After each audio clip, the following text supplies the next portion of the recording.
Here's why visualization works. I'm going to make this last point, and then we're going to jump into today's lesson, which is about the two modes that your brain operates in, and why it is essential for you to understand these two modes in order to change your mindset, and also how you can start to switch in between the two modes of your brain. Super cool stuff. But first, for Shelley, she visualized herself doing a 10K walk in 6 months, and I bet she felt very happy and very proud as she did that. Why is that important? The reason why visualization and picturing yourself succeeding and allowing yourself to feel the happiness and the pride that comes with picturing a positive future. The reason why that's as important is, let's say Shelley does that every single day this week. Every day she wakes up, she walks for 5 minutes, and as she's walking on that treadmill, she's visualizing herself finishing a 10K in 6 months and how proud she is. Every time she does that, she is changing what's going on up here. This isn't something I made up. This is true. And it's not only true based on science, but let's think about this from a common sense perspective.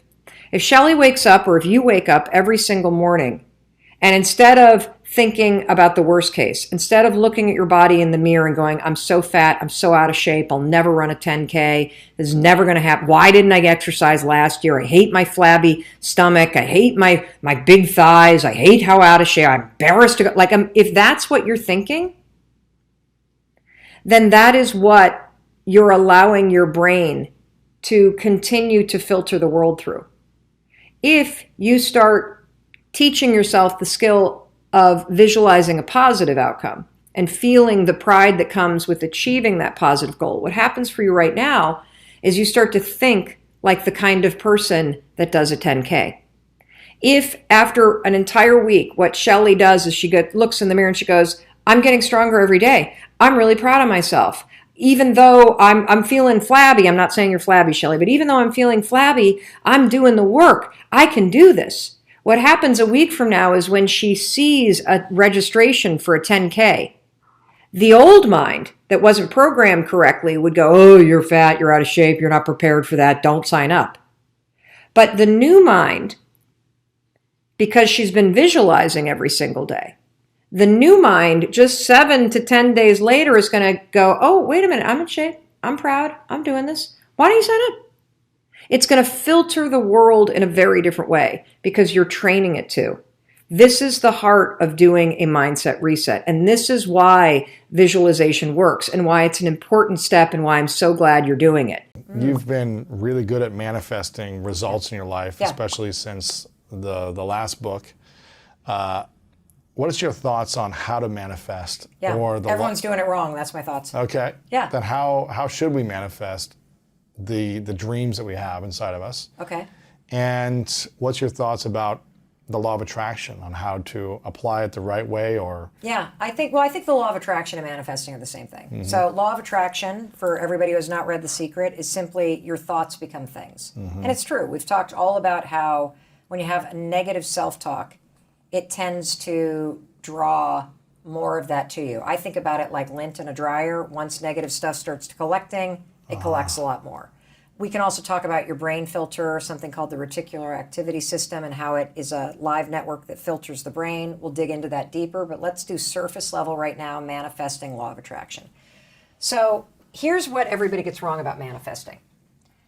Everybody, at least kind of in the mass market, what you're trained to think about when you think about manifesting is vision boards. Mm-hmm. And when you hear the word vision boards, you think about the big stuff. Should you have big dreams? Of course you should. Should you dream of building a mansion on the ocean if that's your thing? Yes. Should you dream of the log cabin? Yes. If you want a Lamborghini or the new Ford Bronco, should you put? Yeah. Yes, yes, yes. If you want the family, if you want the body, should you think about? Yeah, absolutely. Here's where everybody goes wrong. You dream about the end. You make this gorgeous collage of all this stuff that has nothing to do with your current life. Yeah. That literally, as you're sitting in your studio apartment with the cat box that hasn't been changed in 2 weeks. No food in the fridge. No food in the fridge. And you're looking for a job and you're staring at a mansion going, someday, it's going to make you feel like a loser. Yeah. Because the gap between where you are and where you want to go it seems insurmountable. And so what happens based on the research is when you only visualize the end game, Lewis, it's demotivating. At first, it's really fun to like have a bottle of wine and make your like collage. I'm gonna visualize. I'm gonna slap this up. There's my vision board. It's fabulous. Law of attraction, baby. Come on. I'm gonna think about it. It's gonna come to me. Okay, I've been doing this for 2 days. I'm still in this apartment with the cat box that needs to be changed. The way to visualize properly is to visualize the bridge between where you are and where you need to go. The bridge. Yes, and particularly the horrible stuff. So let's use your example of the marathon. The vision board would be Lewis crossing. With the arms up at the metal. The arms up at the Yes. metal. The Exactly. high fives. Yeah, High fives. I did it. Yes, I did it. Exactly. That will not help you. Because when you hit mile 13 on the actual race and it is sleeting rain. You're saying, why am I doing this? Yes, and it feels nothing like that thing on your vision board. You're going to start a negative dialogue. I can't do this. My knees hurt. This is not what I thought it was going to be. I'm not ready for this. I didn't train for this. I'm running New York. I trained in LA. Are you running in New York? LA. Okay, good. Well, then at least you trained in the right weather. Yeah. So on and on and on, and you are going to tank yourself. What you do by visualizing the bridge is you train your nervous system and your mind to do the hard work. So you should visualize not crossing the finish line, but what is it like to be at mile 12 when your batteries run out on your earbuds? Yeah. No, I'm serious. Yeah. And you keep going.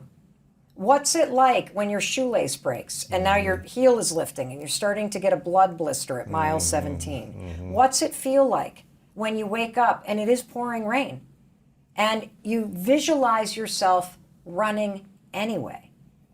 That way, when you visualize the work, you are preparing your body for it so you're not resistant to it when it comes. Yeah. Isn't that cool? I think it's great. It's a story that I had George St. Pierre, who's one of the greatest UFC fighters of all time. He said that he always puts himself in the most uncomfortable situations in practice leading up to the fight. The hardest situations to get himself out of. When his arms are behind his back and he's face against the mat and in between the fence and he's just getting punched in the face. He's like, how do I get out of this? Right.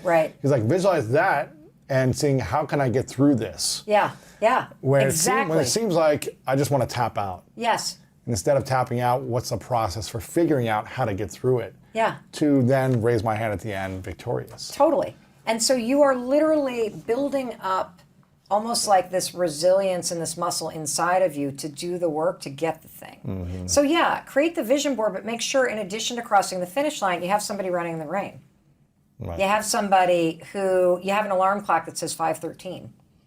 You have, these images that show the stuff that you don't want to do. So like for people who want to launch a business, for example, like a lot of people that I'm sure follow both of us are dying to launch a business or interested in being an influencer, social media, or making money online. And what you visualize are the checks, or you visualize the money you're going to make, or you visualize how cool it's going to be when you're a lifestyle entrepreneur, whatever the hell it is. Don't do that.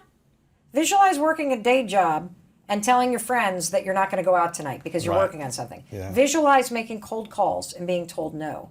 Visualize not going to that party because you're staying in on a Saturday and not going to the barbecue because you're putting in the work. Yeah. Visualize sitting at a seminar and learning from other people. Visualize watching YouTube videos. Visualize your first ever course failing miserably. Right. Like literally, that's the sort of thing that you want to visualize yourself doing and pushing through, because that's going to help you do the work. Yeah. Isn't that cool? I think that's great. Yeah, visualizing. So in order to manifest what you want, don't just visualize the good things happening, visualize the bridge, all the things it's going to take to get there. Yes, and the hard parts of the bridge, because then you're ready for it. Then you're like, I didn't expect this to be this hard. I mean, it's still going to be hard. Right. But you're less likely to quit. Yes. If you expect to achieve your goals, if you expect to reach your potential, if you expect to have your dreams come true, what I'm about to explain to you is mission critical. You must become a master at visualization. Now, for those of you that are like, what the heck is she talking about? I did not sign up for some sort of meditation, woo-woo, spiritual thing here. Don't worry. This is Mel Robbins. There's always science and research involved in everything that I talk about. So visualization is a extraordinarily powerful skill. And you may have heard of the law of attraction. You may have heard of the word visualization. You may have heard of the word manifesting. I call it seeing signs.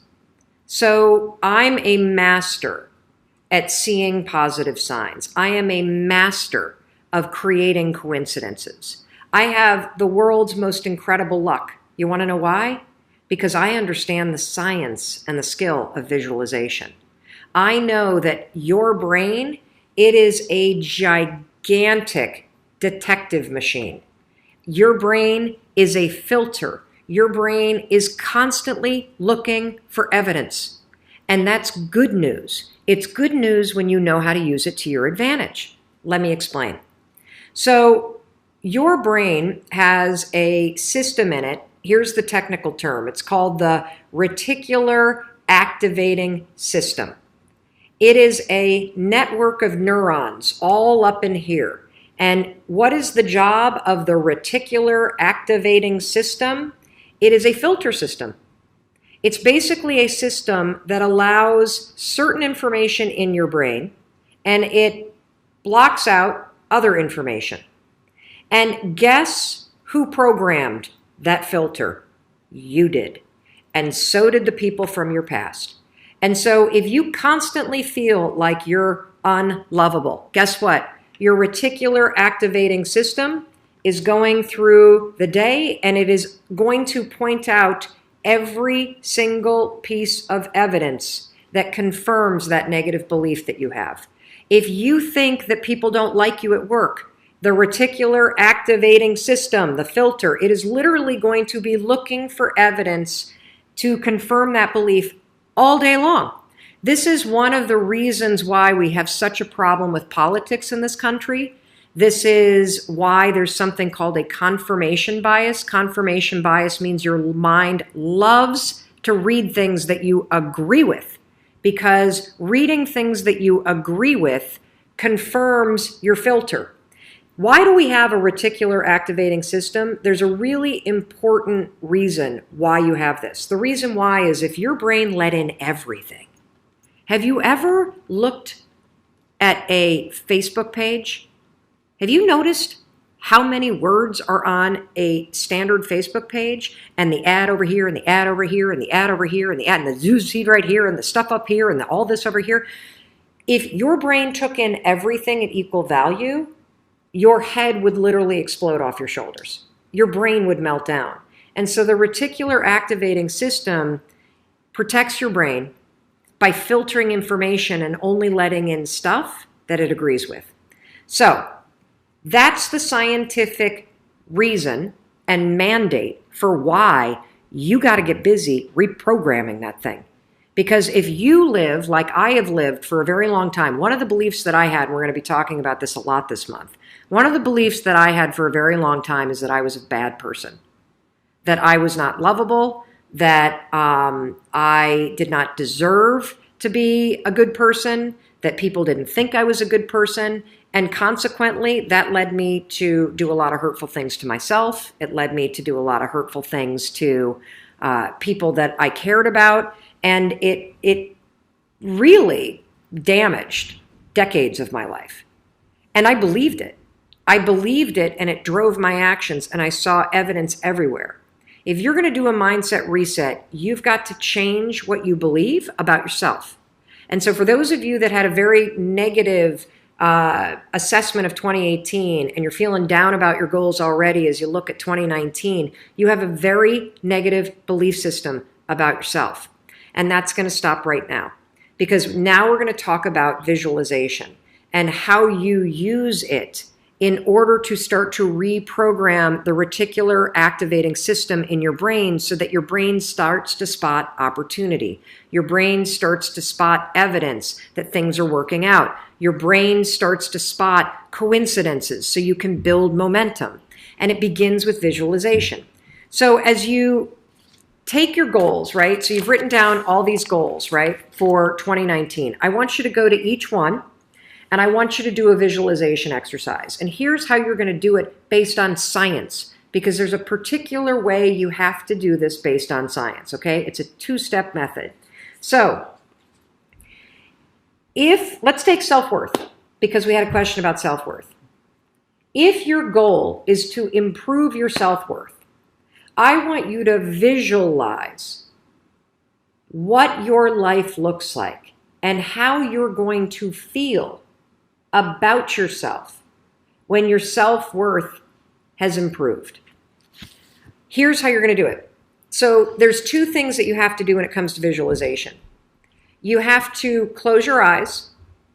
Truly, I know it sounds stupid, but I want you to close your eyes, and I want you to, in your mind, have a specific picture of what it looks like in your life when your self-worth has improved. You're going to see yourself speaking up at work. You're going to see yourself talking more about your business. You're going to see yourself leaving bad relationships. You're going to see yourself defining boundaries. You're going to see yourself going to the gym. You're going to see yourself taking care of yourself. And when you start to visualize the image of that, I want you to consciously, this is step 2, consciously think of the positive emotions that you're going to feel. I'm going to feel happy. I'm going to feel proud.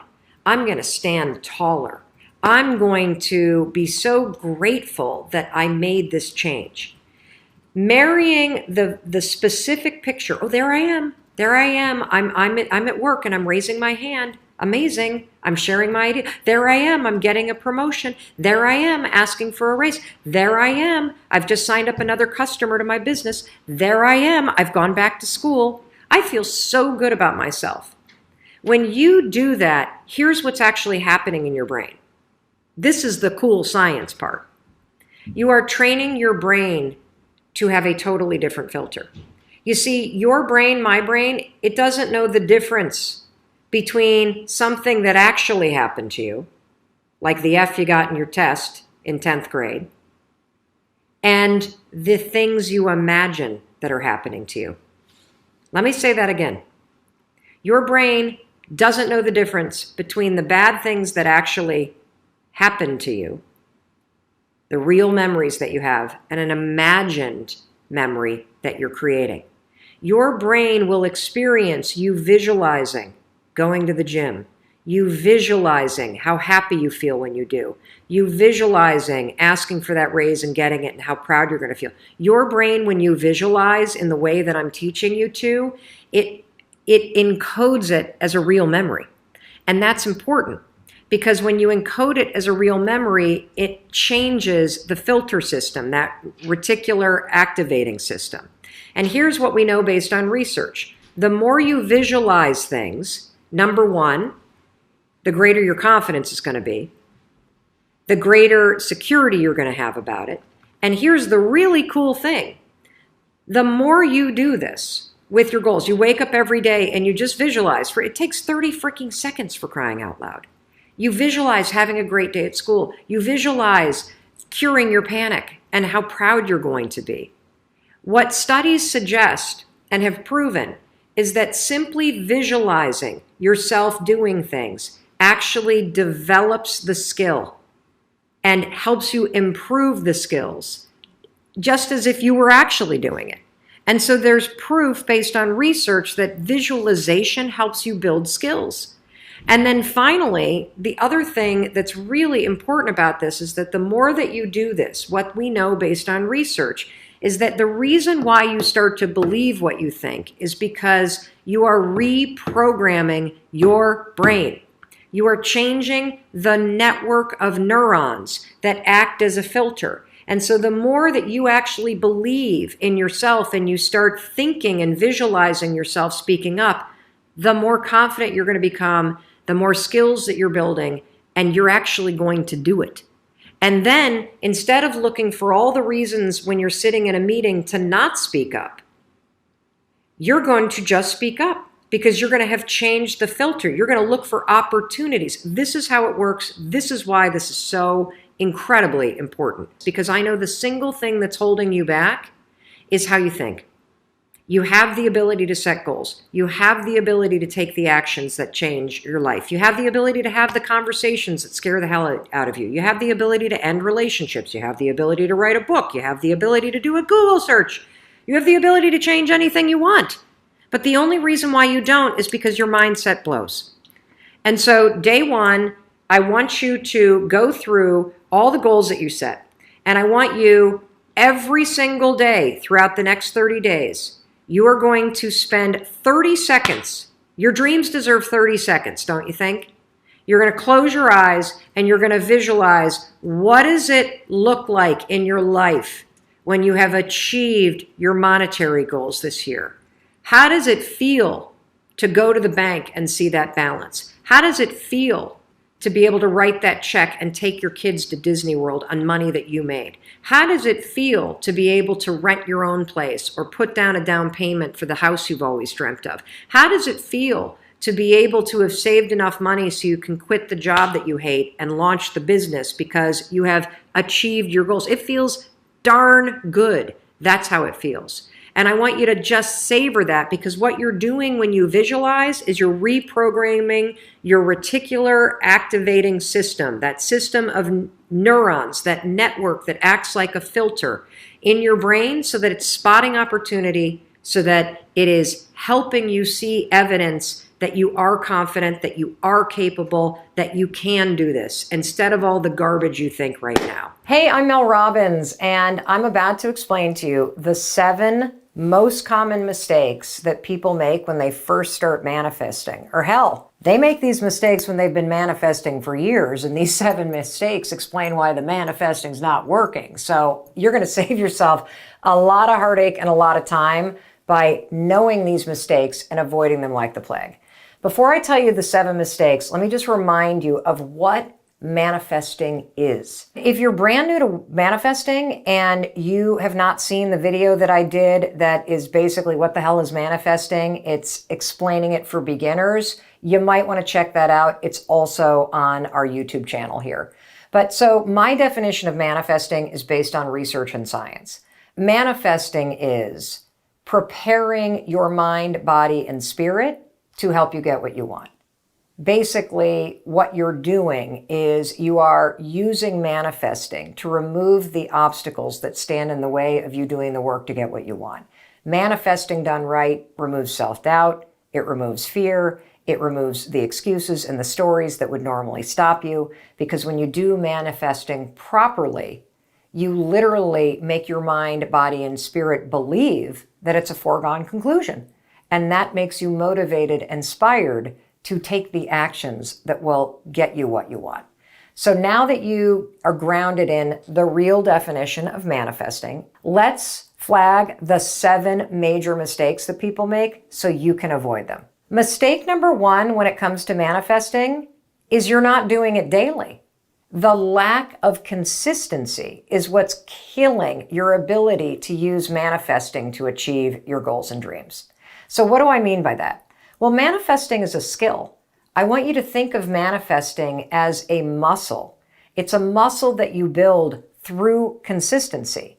And, if you think about it as a skill or a muscle or a new habit, obviously you got to incorporate it into your day-to-day life. It's just like anything else. A one-off change does not make a lasting change. If you wanted to get healthier, eating one salad is not going to make you healthier. Exercising once, not going to make you healthier. Manifesting once, not going to actually help you get what you want. You must incorporate manifesting into your day-to-day life. The more consistently you do it, the more manifesting becomes a habit, it becomes a way of thinking, it becomes a way of acting, and it becomes a skill that you can rely on to help you get absolutely anything. Now, what's the easiest way to manifest consistently and make it part of your day-to-day life? I'm glad you asked. The best way to do it is make it part of your morning routine. Every single morning, right after I get up, make my bed, throw on my exercise clothes, set an intention, high five the mirror. I do something really interesting. I call it dreaming in the morning. I write down 5 things that I want. And the reason why I write down 5 things that I want is because it is a way to train my mind to focus on the things that I desire and dream about, to aim my mind at the things that I want in my life. Then what I do is I use manifesting properly to see myself taking the actions to get one of the things, to feel myself taking the actions to get one of those things. And notice, I'm closing my eyes. And that's because manifesting is a habit in my life. I close my eyes to really feel myself taking the actions. And when you manifest over and over and over again, your mind, in visualizing and feeling yourself taking those actions, begins to believe that it's happening. And that will make you confident, optimistic. It'll inspire you to take action. It will remove obstacles. It'll make it easier for you to do the work. Now, that's how you do it. That's how I've made it part of my day-to-day life. I write down 5 things. I then manifest on at least one of those things. And then here's the most important part. I then take an action that's inspired by the manifesting. Now, to help you incorporate this into your day-to-day life, I got something to give you. And don't worry, you don't need to buy anything. I have written and created the High Five Journal. It goes with my best-selling book, The High Five Habit. It's not only gorgeous, and you're going to love it, but the prompts in the journal, it's a daily journaling practice that you use. Write down 5 things that you want, big or small, today or in your lifetime. Now describe the small action you can take to inch yourself forward. Now close your eyes. Visualize taking these small actions. Feel deeply what it feels like to do these things as you move closer to what you desire. This is training your mind, body, and spirit to help you take these actions. This is a journal based on research and science that helps you make manifesting a skill that you practice every day. You want to get consistent? Start using the High Five Journal. Now, you can grab a copy of one of these things if you want it, but I still got you covered because I know there are parts of the world where you can't buy this yet. I also know that you might not have the money to be able to buy it. That's cool. If you go to highfivejournal.com, you can download free templates. Don't even need to buy the journal. If you want one, get one. But you can utilize the free templates at highfivejournal.com. You can read about the science. That will help you get started with making manifesting consistent, which will help build manifesting as a muscle and a skill that you rely on every single day of your life to help you get what you want. Cool, right? Good. Now let's move on to mistake number 2. Now, mistake number 2 is a major mistake that people make, and that is that you frame manifesting based on what you don't want. Now, this is subtle, but it's really important that you avoid this mistake. So this is the kind of mistake that you make when you're really frustrated and you start to go, I just don't want to be alone anymore. I just don't want to date losers anymore. I just don't want to be struggling anymore. I just don't want life to be so hard anymore. I just don't want to be single anymore. I just don't want to be poor anymore. I just don't want to have anxiety and feel so bad anymore. Do you see how framing all your dreams and goals around what you don't want might be a problem? I mean, when I say I don't want to feel anxious anymore, how the hell am I going to visualize not being anxious? That's why this is a major mistake. You want to always frame what you want and what you're going to use manifesting to help you take the actions to go get it. You always want to frame it in the positive. Frame it around the thing that you want. So in the case of anxiety, don't talk about not feeling anxious. Frame what you want. I can't wait to have a calm, quiet, confident state of mind. That feels different, doesn't it? I can't wait to be in a loving, supportive, caring, mutual, positive relationship with an adult, somebody that acts like an adult and treats me the way I deserve to be treated. Feels very different than, I just don't want to date losers anymore. You want to always frame the things that you're trying to manifest and the actions that you need to take as leading you towards something rather than away from something. That way, we stop thinking and aligning energy around the negative crap that's not working, and we align your mind, body, and spirit around what it feels like to have the positive things that you want. That's going to make it easier for you to take the actions that will make them happen. Now, mistake number 3, super easy to make. You get really impatient. You start off strong, right? This is true with all changes. You start off strong, you manifest every morning for 3 or 4 days, and then boom. You don't do it for 5 or 6 weeks. You start throwing your hands, that's it, it's never going to happen. So you're not only not consistent, but you start to get impatient. And because you're impatient, you're not consistent. I need you to understand something. For manifesting to work properly, based on research, there is no timeline involved. Did you hear me? For manifesting to work properly, based on the research, there is no timeline involved. You must give up the when, and you must focus on seeing and feeling yourself taking the steps that make the thing that you want happen. Because manifesting is not magically making something appear. Manifesting is preparing your mind, body, and spirit to do the work to make something happen. It's aligning your thoughts, your actions, and how you feel in your body with the thing that you want. And the reason why manifesting is important is because when you prepare yourself to do the work and to start to see and feel it, you will believe that it's a foregone conclusion. You will believe that at some point it will happen. And you will believe that you can make it happen. And that belief is why you feel inspired and encouraged to take action. You see, when you suspend the timeline and you get rid of deadlines, there is no room for being impatient. Because you in your heart and your soul and in your mind know that at some point, if you just keep on manifesting and you keep on seeing yourself and feeling yourself doing the steps that you need in order to make this a reality, eventually it'll happen. So if you feel impatient, you're doing it wrong, because you're not supposed to attach a timeline to it. You're supposed to wake up every morning and write down 5 things that you want and let yourself see and feel yourself doing the work, and that will inspire you to take the actions that lead you there. And if you do that every day, trust me, you won't even be thinking about the timeline, because you know in your heart and soul, eventually this is going to turn out.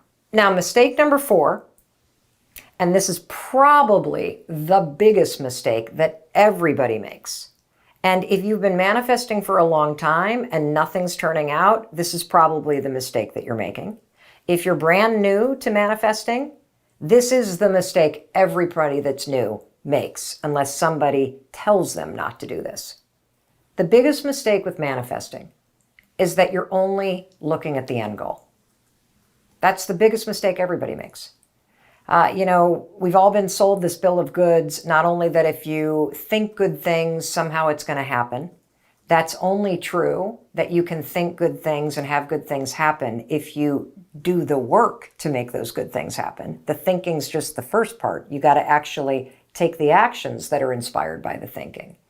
And the second thing that people do in terms of being sold a bill of goods is that you kind of have been led to believe that if you create a vision board and you plaster up on the vision board images of beach houses and Lamborghinis and NFTs and millions of dollars in the bank and the world's skinniest body and all the things that you would love to have magically appear in your life, that simply creating the vision is enough.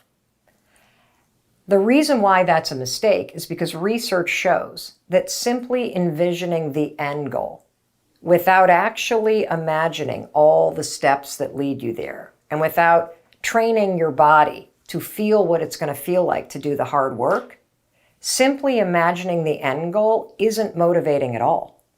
It's pretty inspiring for about a day, But then what happens is that you start to stare at the beach house and the $1 million in the bank, and you will feel discouraged because you'll realize, holy cow, from where I sit, there's an impossible gap between my studio apartment or living in my parents' basement and the beach house that I want.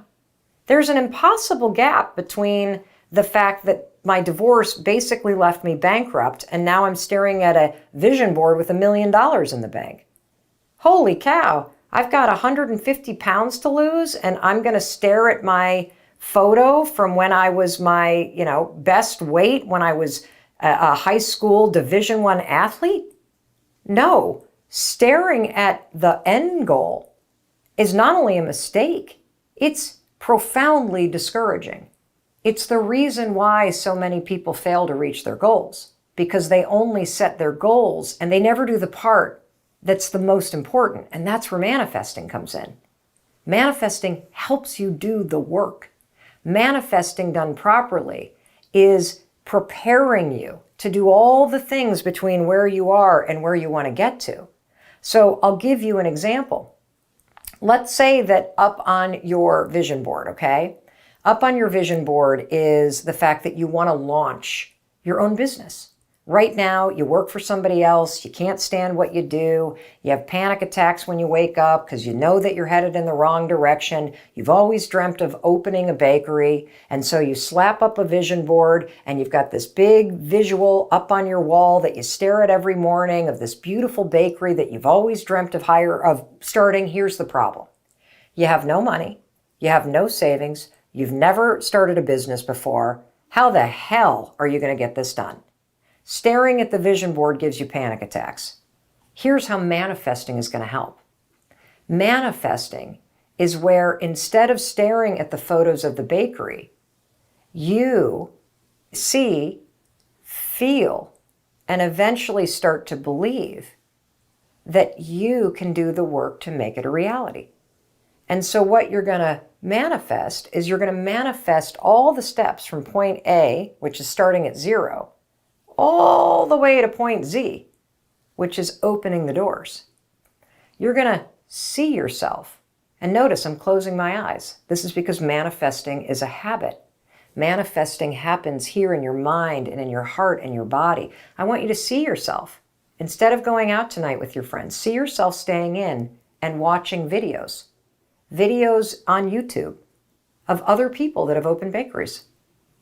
See yourself going to the library and getting a book that tells the story of somebody who did it. See yourself taking webinars and tutorials about how to raise the money to do something like this. See yourself studying Kickstarter campaigns of other people who have launched a bakery and raised money through Kickstarter campaigns. See yourself talking to people who have done this. See yourself talking to friends and family. See yourself taking a class in it. See yourself staying in next weekend and working on this. See yourself getting a part-time job in a bakery and learning behind the scenes because you've always dreamt of doing this, but you've never worked in one. And one vision at a time, as you feel yourself being tired, as you feel the late nights, as you feel yourself doing the work with no timeline, you'll start to believe that you're going to do it. And that will keep you inspired to take those little actions to do it.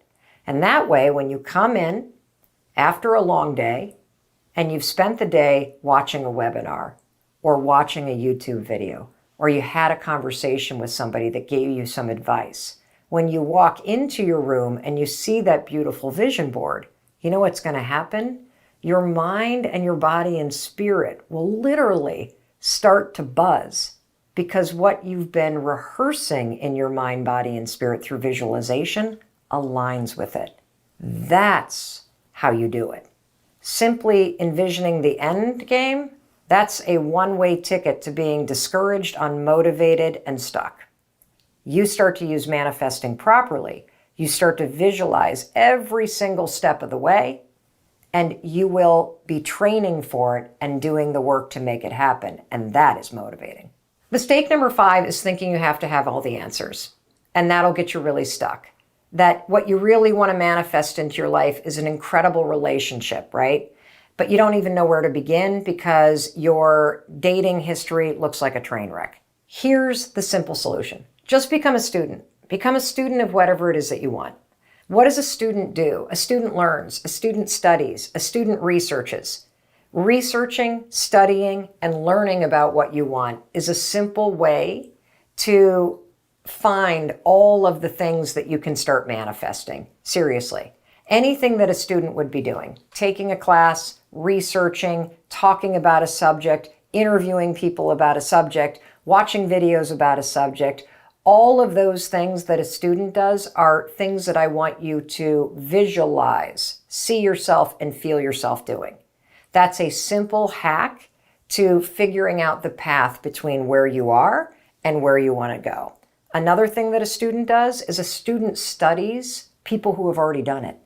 And then you reverse engineer the path and you see yourself doing the things that somebody else did to get what you want. Now, here's what's super cool. Remember, manifesting based on science means training your mind, body, and spirit to do the work that gets you what you want. Your path will not be the same as somebody else's. That's okay. You can still see yourself walking down somebody else's path. You can still feel what it feels like to do that hard work, because manifesting works because it's going to remove the obstacles that you create, your excuses, your self-doubt, all of the stories you tell yourself, your fear, your imposter syndrome. You're rehearsing the steps in your mind because remember, your brain doesn't know the difference between you actually taking the steps or you just visualizing yourself taking the steps. When you visualize yourself taking the steps, you are training your mind, body, and spirit to not resist taking those actions. That's why this is going to work for you. Even though, let's say you love The Rock's career. You're not going to have the same career as The Rock, but you can certainly visualize all the things that he did in order to train yourself to do the work that will get you what you want. Now, mistake number 6 is going to be obvious based on mistake number 4 and number 5. You're not taking any actions. Look, you can't just feel it in your body. You can't just see it in your mind. The whole reason why you're rehearsing this and training your body to do the steps is so you freaking take the steps, okay? At some point, you got to leave your brain and your body and you got to take action in the world. You got to let the manifesting, the training and preparing that you're doing by seeing it and feeling it and teaching you to believe that it's possible, you got to let that shit inspire you to take action. Now, I want to give you a tool. Remember in the beginning, I showed you the High 5 Daily Journal. I also told you you can get free templates at high5journal.com. Now, this thing's gorgeous. I love it. The templates I don't think are color, so that's one thing, but they are free. But if you pick up a copy of this or you use the templates, this journal is prompting you every day to take action. This journal is going to prompt you to write down 5 things that you want. This is going to get you to start giving yourself permission to have what you want in your life. Then this journal is going to prompt you to think like a student. What are some steps that you can take in order to move toward what you want? It's going to get you thinking about things to do so that you are taking action. Then it's going to prompt you to properly manifest doing those things. And then it's going to tell you to do it. And so if you really want a kick in the pants, or if you want to have your hand held, or you want a tool, because you are committed to making manifesting a skill that is part of your day-to-day life, this journal, the High 5 Journal, is the only journal based in science that will train you and your mind, body, and spirit to make manifesting part of your morning routine and a skill that you master and put to use in your life every single day. And again, you can get those templates at high5journal.com, and you can get a copy of this anywhere online. Just Google it. The final mistake is also a really big one. And that mistake is you're not celebrating the small wins. So as you make manifesting a skill, as you get consistent about it, as you start to be a student, as you take inspired action, as you realize that you do feel like this is going to happen. You don't even have a timeline on it because you know it's going to happen. You're not, as you're doing these things, recognizing all the small wins that you have. Every day when you manifest and then you take the action that the manifesting has inspired, that's a win. When you see doors opening up because you've been moving toward what you want, that's a win.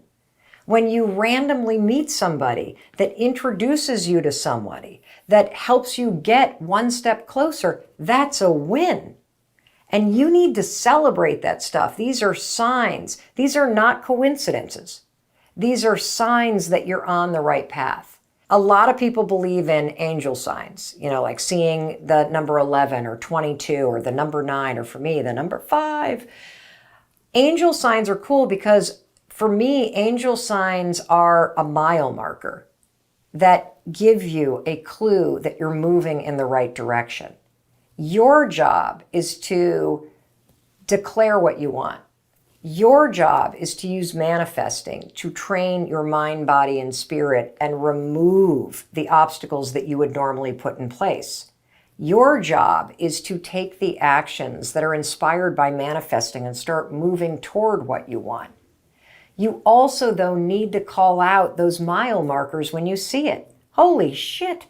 I just got introduced to somebody in the movie business, and it's my dream, and I'm manifesting that I have my script turned into a movie. This is a sign that I'm on the right path. And what you want to do is call those things out, not because the universe or magic or this is somehow just randomly happening. This is you being rewarded for manifesting properly, for believing in yourself, and for taking the inspired action that is going to make your dreams a reality.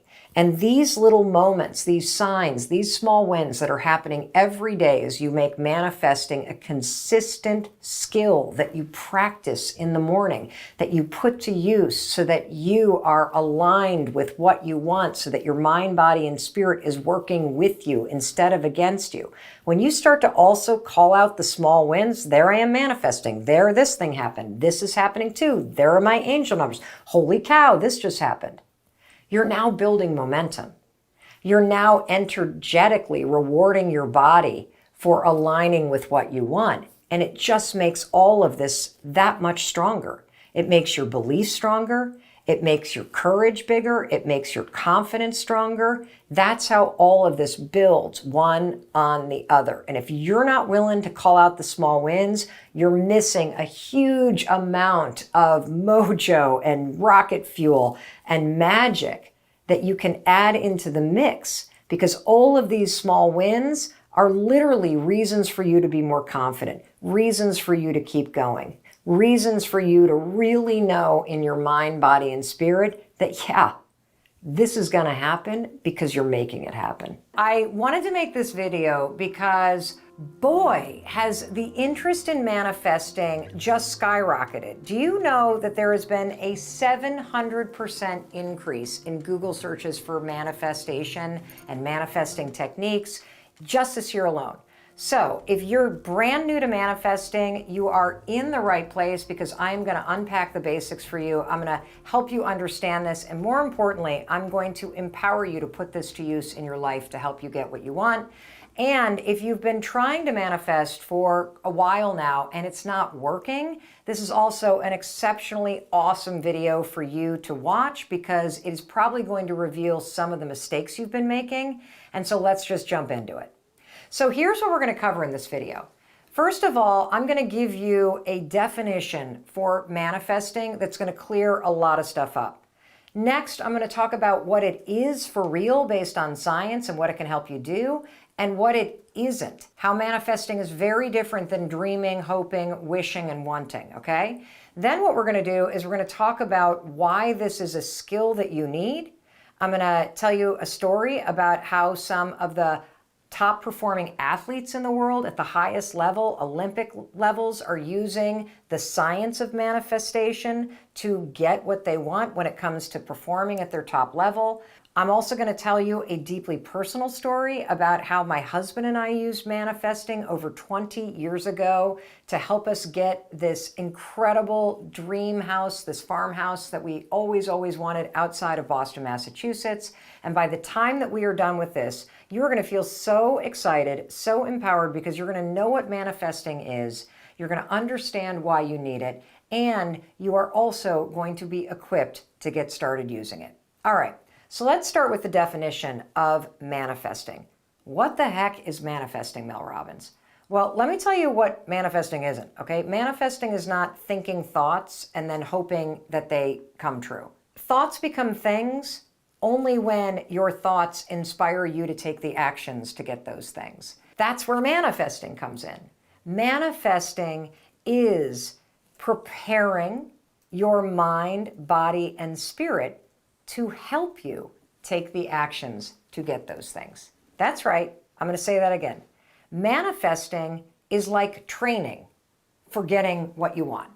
Manifesting is socializing your mind, preparing your mind, rehearsing your mind to help you take the steps before you take the steps so that you can get what you want. When you use manifesting properly, what you do is you remove the obstacles of self-doubt, of resistance, of being cautious, of focusing on tiny minutia, of feeling blank and overwhelmed. You remove all that crap and you retrain your mind and you retrain your nervous system and you retrain your spirit to help you get the things that you want in life. And when you manifest properly, what it does is it inspires you to take the actions that lead you to what you want. Now that sounds like a lot of okay, Mel, what does that actually mean? What it means is this. Manifesting is going to help you see, feel, and act your way toward the things that you want. That's what it does. It's so freaking cool. Now let me tell you the difference between manifesting according to science and wishing, wanting, hoping, dreaming. Let's focus on sort of wishing. There's a lot of you that are confusing wishing for something with manifesting, okay? They're the opposite ends of the spectrum. And so before I kind of explain the two, let me just give you an example so that we can use the example to compare and to contrast, okay? One big goal and dream that a lot of people have is financial freedom. The ability to take your kids to Disney World, the ability to buy what you want, the ability to put enough money away so that you don't have to worry about money, the ability to buy the things that you need, to go on the trips that you want. Financial freedom is something that you deserve in your life. It's something that you can do the work to achieve in your life. And so let's talk about the goal of financial freedom and the difference between wishing for financial freedom and hoping and dreaming about it versus manifesting and doing the work to go get it. If you can hear my cat outside, you know that he sounds like he's dying. What he's actually doing is he's really pissed off because we have come into this little room and shut the door. And so he's walking around going, "Where are you? Where is everybody?" Let's take a listen for a minute. So did you notice that wishing he would leave didn't work? What you're going to always get when you watch Mel Robbins videos is you're going to get the real deal, okay? But literally the real deal, because this is real life. And these are tools for real people to make real changes. And so you might as well see what's going on. So the cat is now sleeping on my lap and he's very happy. We were talking about financial freedom, which is a goal that so many people have, right? And what's the difference between you wanting and wishing for financial freedom and you manifesting it? And using manifestation and the science of it to help you get it. The big difference between wishing for something and using manifesting to help you do the work to go get it is that when you wish that you were financially free, have you ever noticed that the second that you wish for something, like, I wish I would win the lottery, you're also present at the same time to the fact that you're lacking money right now. Like wishing that you would win the lottery, it doesn't bring up all of this sort of like empowering feelings. What it does is it reminds you that you're so broke that you need to win the lottery. And that's very different than manifesting. Manifesting is declaring what you want. I am committed to creating financial freedom in my life. And then once you declare what you want, manifesting is about the actions and empowering yourself to go get it. And there's a really big difference between focusing on, and wishing for something, which only reminds you that you're lacking it. Oh, I wish I would meet somebody. That just makes you feel more alone. I wish I could get in shape. That just makes you feel more out of shape. I wish I could win the lottery. That just makes you feel poorer. I wish I didn't have to work for this jerk. That just makes you feel more stuck. Do you feel how wishing for something amplifies what you don't like versus I'm going to manifest and work for more money in my life? I am committed to being in a loving relationship and I'm going to manifest and make it happen. I deserve to have a career that I love, and I'm going to use manifesting to help me get it. I want to be in incredible shape. I want to do a handstand in yoga. I want to heal my trauma, and I'm going to use manifesting to help me achieve those things. That's a big difference. Wishing and hoping makes you present to what you don't have. Manifesting makes you present and feeling empowered about what you want and your ability to go get it. And that highlights the second big difference. When you hope for things, when you wish for things, you are handing the power to somebody else or to outside forces. You are literally giving away your power because hoping and wishing just inherently assumes that somebody else is somehow going to come in and solve the problem. We all know that that's not happening. Manifesting, on the other hand, locates and amplifies the power inside of you to do the work to get those things, to do the work to change your life. And it's important that you locate the power inside of you because you're the one that's responsible for your dreams, and you're also the person that's in the best position to make those dreams a reality. Because you have the ability to change the way that you think. You have the ability to change the actions that you take every single day. And when you change the actions that you take and you change the way that you think, you change your entire life. And manifesting is a tool that will help you train your brain and train your nervous system and train your mind, body, and spirit to help you achieve the things that you want. The thing that's super important for you to get as a major takeaway from this video is the thoughts alone won't achieve the things that you desire. But if you manifest properly, it will inspire you to take action. And action is what will create the results that you deserve and that you want in your life. That's as simply as I can put it. I want to explain a little bit about the science. I promised you that I was going to quickly tell you a little bit about how some of the world's most successful athletes are using the science of manifestation in order to win at the Olympics, in order to come back after an injury. The U.S. Olympic team, there was a big article in the New York Times about this. They hire sports psychologists precisely for mental training. And what these sports psychologists are doing, there are 5 of them alone that work with the U.S. snowboarding and ski team. And what they do is they are doing the mental training with athletes before the Olympics to help them prepare to show up at the Olympics and absolutely crush it. And you're going to do the same thing. You are going to use manifestation to mentally prepare before and while you're doing the work to achieve your goals and dreams. Because when you mentally prepare, you remove all of the obstacles like self-doubt and nerves and anxiety and imposter syndrome and fear that are currently stopping you from taking action. And so how do you mentally prepare? Well, let me talk to you about the ski team, because they do this super cool process that is basically what you do when you manifest. The sports psychologist would sit down with one of the gold medal winning skiers and snowboarders, particularly after injury, because if you think about it, somebody that's been injured during competition, even after they've had surgery and they've recovered, they're going to be nervous about competing again. And you may feel the same way about going for what you want.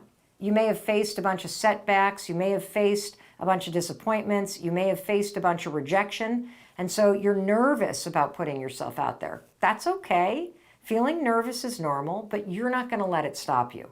We're going to use manifestation to train your mind, body, and spirit to be able to do the work. We're going to rehearse what you need to do in your mind and your body and your spirit so that when it comes time to do it, you feel like you've actually already done it, which removes your nerves. It's so cool. So back to the U.S.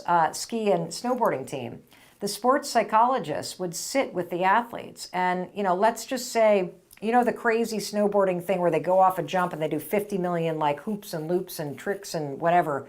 That's like a 10-second jump in the air.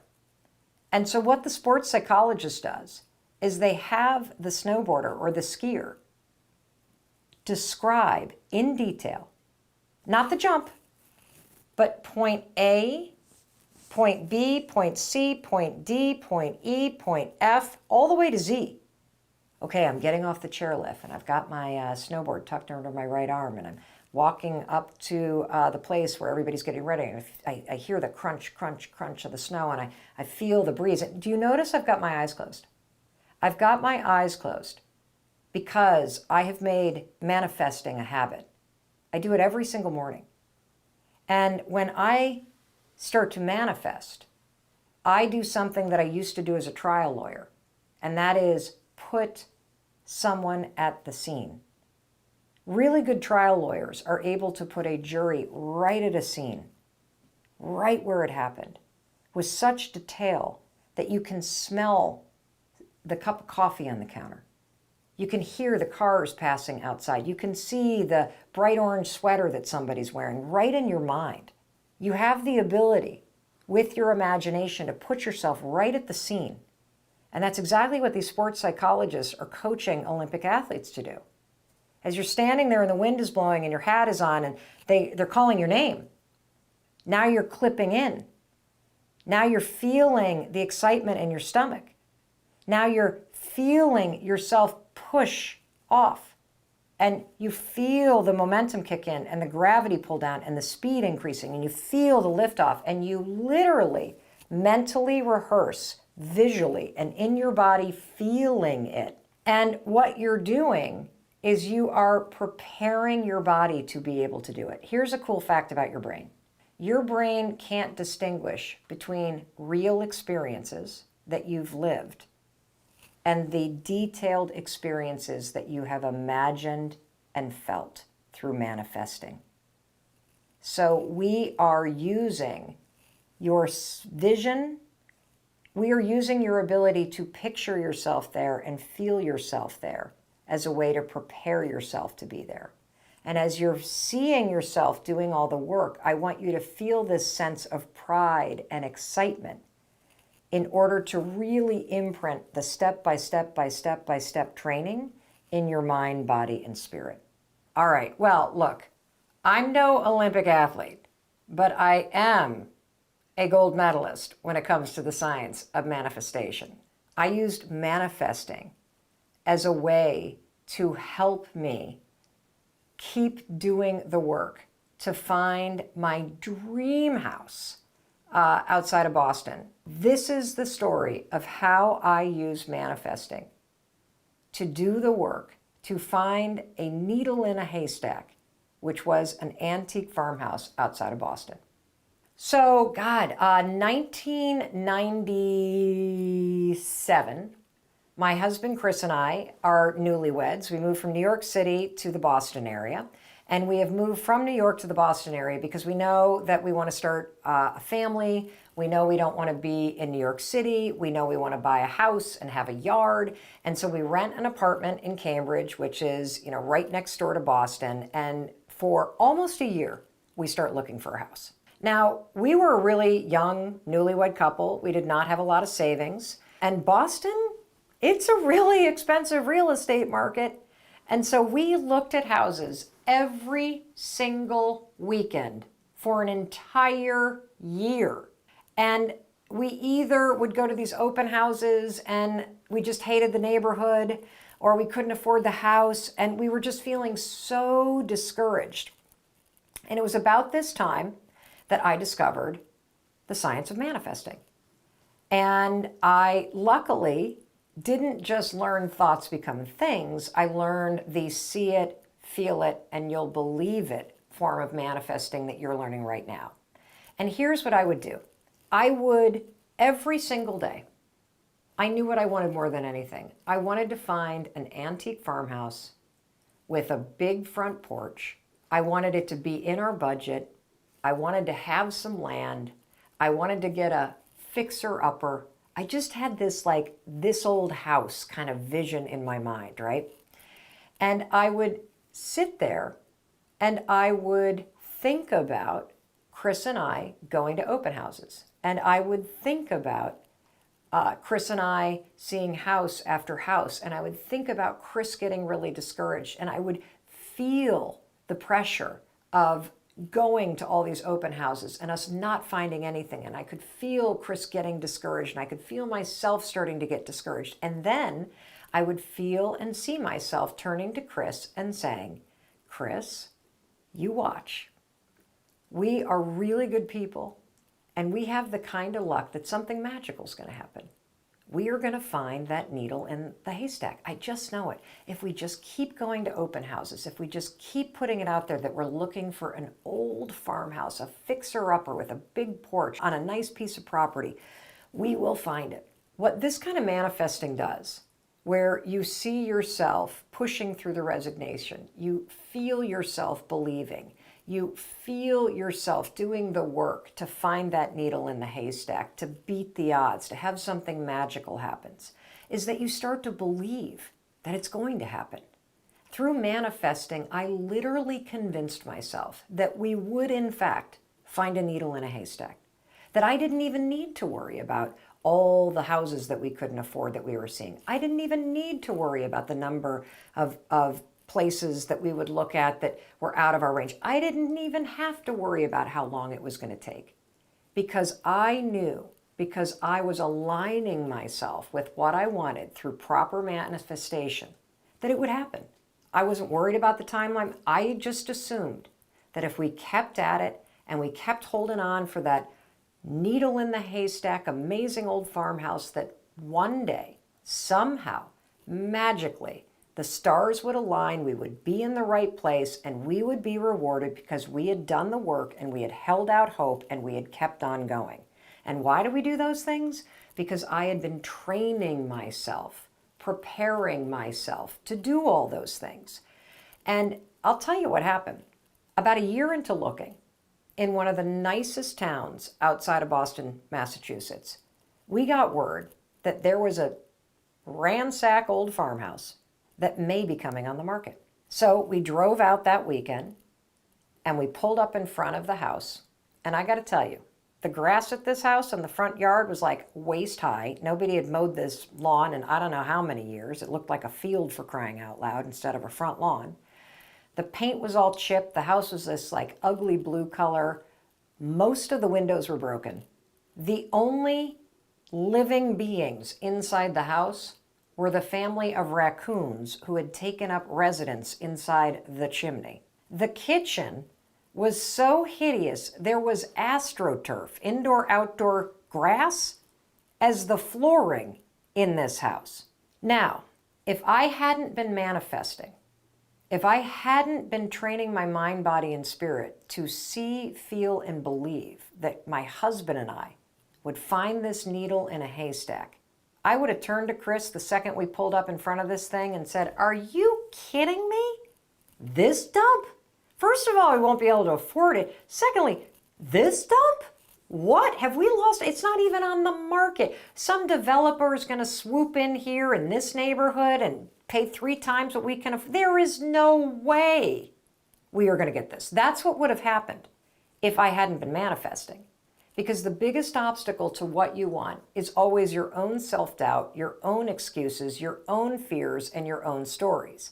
Because I had been manifesting what it looked like and felt like to align my body and spirit with getting what I want, I stayed open that this could be that needle in the haystack. We got out of the car. We met with the owner. It turns out the house wasn't on the market yet. The family was figuring out what to do because the man who had owned it had just died incapacitated in a nursing home. None of the adult kids wanted the house. And what did they want for the house more than anything? This dilapidated old farmhouse that they had all grown up in? They wanted a young couple who was starting a family to raise their family in it. Well, the long and the short of it is that ugly old farmhouse with the broken windows and the raccoons inside and the indoor-outdoor grass turf for carpeting in the kitchen was that needle in the haystack. Chris and I bought it from the family before it ever came on the market. And we spent the first 2 years, honest to God, indoor camping inside of it. We didn't even have a kitchen. We had a Coleman 2-burner camping stove. We did most of the renovations ourselves, which meant bringing the knob and tube wiring up to code, slapping on a paint a coat, and bringing everything up to a point where it would be safe. And we have lived in this farmhouse and raised our family in it for the past 24 years. There is no way that I would have even gotten out of the car without having been manifesting for 8 months prior to finding that farmhouse with the big wrap porch on a great piece of property right outside of Boston. It was seeing it, feeling it in my mind, body, and spirit that made my mind believe that it was possible. And when you believe that something is possible, you will do the work and you will stay open to all of the amazing possibilities that come into your life to make it happen. And here we are almost 25 years later, sitting here filming in that very house. So there you have it. I promised you that this would be a video that would be perfect if you were brand new to manifesting, or if you've been manifesting for a while but it hasn't been working. I hope that now that you know the real definition and the real purpose of manifesting, when you manifest using science and you manifest as a way to train and prepare your mind, body, and spirit to do the work to help you get what you want. I hope you now feel empowered and inspired to stop wishing and hoping for the things that you want in life, and that you use manifesting to prepare yourself and inspire yourself to go take the action to make them a reality. I'm going to teach you the 4 simple steps that you need to follow in order to manifest the right way according to research and science. I'm so glad you're watching this. Manifesting is an incredible skill to develop in your life and to practice and build consistently as something that you do. My definition of manifesting is manifesting when you do it following the 4 steps you're about to learn according to research and science. What manifesting does is it trains your mind, your body, your spirit to align with what you want to achieve in life. Manifesting is a way to prepare or socialize your mind and your nervous system and your body to do the work that's necessary to getting what you want. And so the steps that I'm going to walk you through work, they're based in research, and what they're doing is they remove all of the obstacles that would normally stop you from taking action. Because just thinking about what you want isn't going to get it done. What ultimately creates results in your life are actions. And so manifesting is a way to train yourself to take the actions that will change your life, that will help you get what you want. Manifesting also removes self-doubt, resistance, excuses, imposter syndrome, all the things that would normally stop you from taking the actions. The 4 steps that you need to follow, really simple. Step number 1 is give yourself permission to dream with the lid off. This is really important. And the reason why this is important is because I guarantee you that right now you are not even allowing yourself to fully dream or think about or set goals that are truly aligned with what you deeply want in your heart, that you aren't even able to manifest properly because you're not even honest with yourself about what you actually want. This is a really common thing because you're allowing your self-doubt, you are allowing your fears, your anxiety, your insecurity, you're allowing where you are to dictate and limit where you want to go. And so step one, super important. You must allow yourself, give yourself permission to start dreaming with the lid off. Now, the scientific reason why this is so important is because you have a filter in your brain called the reticular activity system. I write about the RAS for short, the reticular activity system, extensively in the High Five Habit. The RAS is a filter in your mind. And you can do simple things that change the structure of that filter. In fact, the filter in your mind, the RAS, is always changing. So one thing that you can do in order to teach yourself how to dream with the lid off is to adopt a simple habit. Every single morning, I do a very simple thing. I write down 5 things that I want. That's it.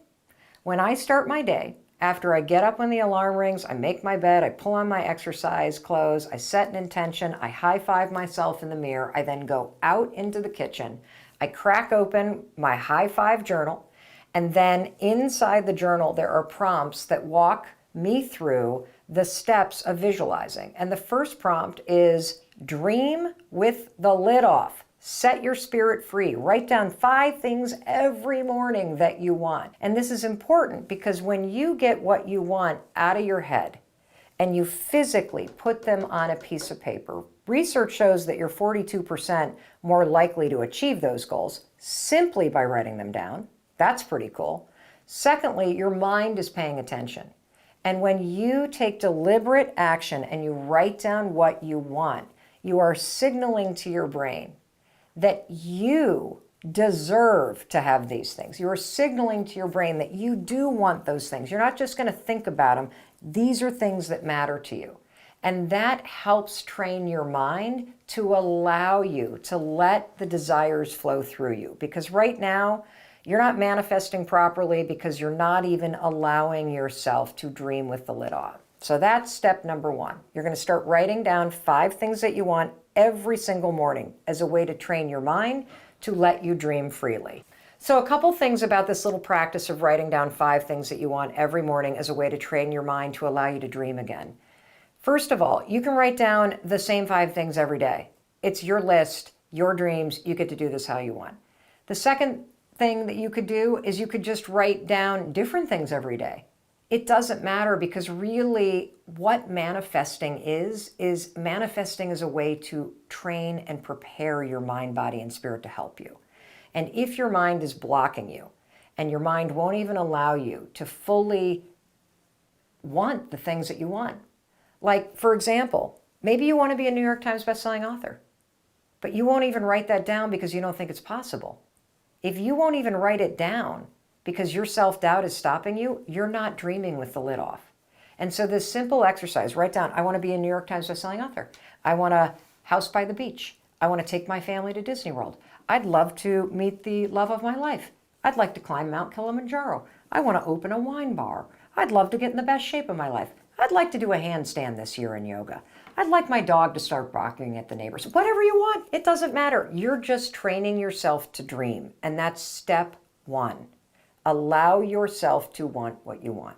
Step number 2 for manifesting properly according to science is you must visualize the steps that lead you to the thing that you want, not the end goal. This is a major mistake that people make. They manifest improperly because all they do is focus on the end goal.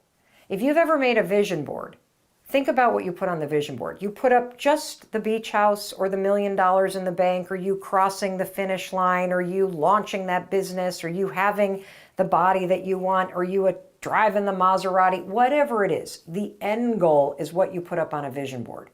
That is not what you're going to do when you manifest. If you start focusing on crossing the finish line of the marathon, that is a one-way ticket to being unmotivated and completely discouraged.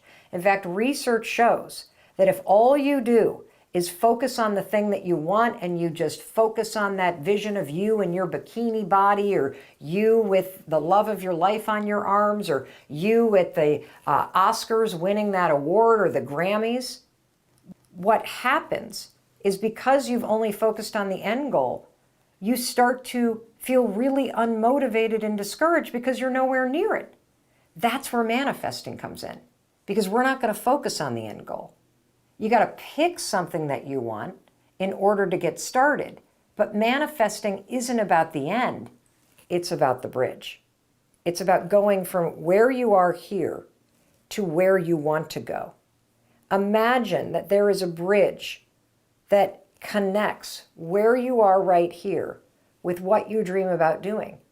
Now, that dream could be to be a Grammy Award winning singer-songwriter. That dream might be to have a family of your own. That dream might be to have a beach house or a ski house, or to take a trip to Fiji. That dream can be whatever the hell you want it to be.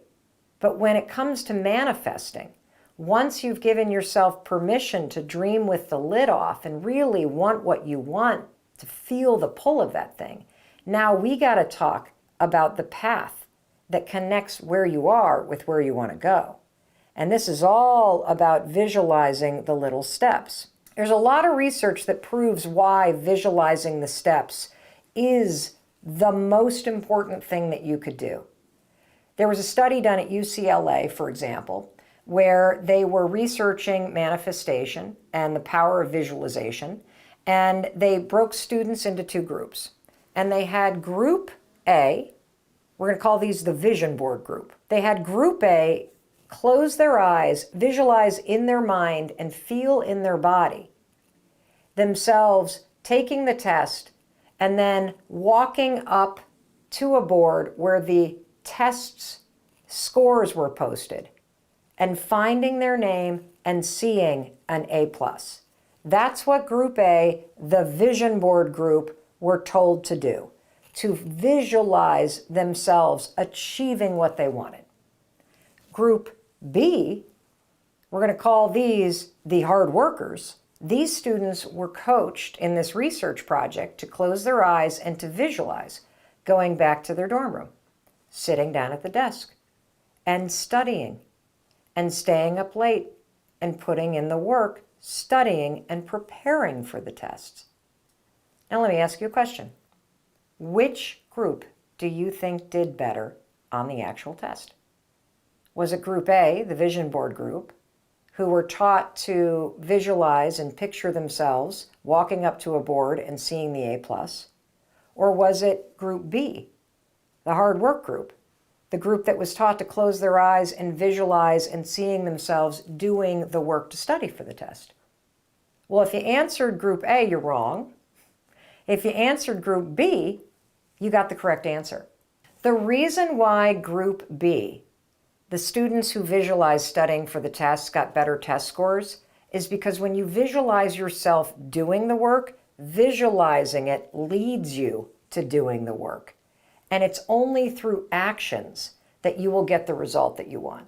Preparing your mind and visualizing yourself doing it lowers your resistance and leads to you taking the action. That's why manifesting works. You know, the same is true in sports. There's all kinds of research in sports psychology. In fact, our Olympic athletes for the U.S. Olympic team, they hire sports psychologists to train our top Olympic athletes, particularly after they've been injured, in visualizing themselves competing. When you coach an athlete to mentally rehearse every single detail about going through the competition, you are training the mind, body, and spirit to show up and dominate. This is particularly true for athletes after they've been injured and they're stepping back into competition. If you've been injured in competition, you're naturally going to feel anxious. You're naturally going to be nervous. Your brain and nervous system circuitry is now programmed with the intensity from that injury, the memory from the injury. So of course it's natural to bring that into your pre-competition feelings about it, right? So manifestation properly, remember what it is? Manifesting is preparing your mind, body, and spirit to do the work. It's aligning your mind, body, and spirit with what you want. It removes the obstacles that would normally stop you, which then prepares and motivates you to take the actions to succeed. So in the case of athletes who visualize themselves and see themselves doing all the steps over and over, they're removing the nerves. They're removing all the programming related to the injury. They are preparing their mind, body, and spirit to go in and frickin' dominate. And so are you, because that's step 2. You gotta see it. The third step is you're gonna feel in your body what it feels like to do the work. So let's go back to the research project at UCLA. Not only do I want you to close your eyes and picture yourself going back to the dorm room. Notice I'm closing my eyes. It's because manifesting is a habit for me. And when I manifest, I get in it, man. I close my eyes. I go into my mind. I am literally in my imagination there. And I not only can see myself doing the work, I can feel it. You can feel what it's like to walk into that dorm. You can feel what it's like to sit down. You can feel the heavy backpack hit the table. You can feel yourself crack open that book. You can feel yourself sitting at that desk and the desk light. And you can also even feel what it's like, can't you? As the sun starts to set and it gets darker outside and the light on your desk starts to get brighter and take things over, you can just put yourself right there. And the feeling is super important because, again, manifesting is mind, body, spirit.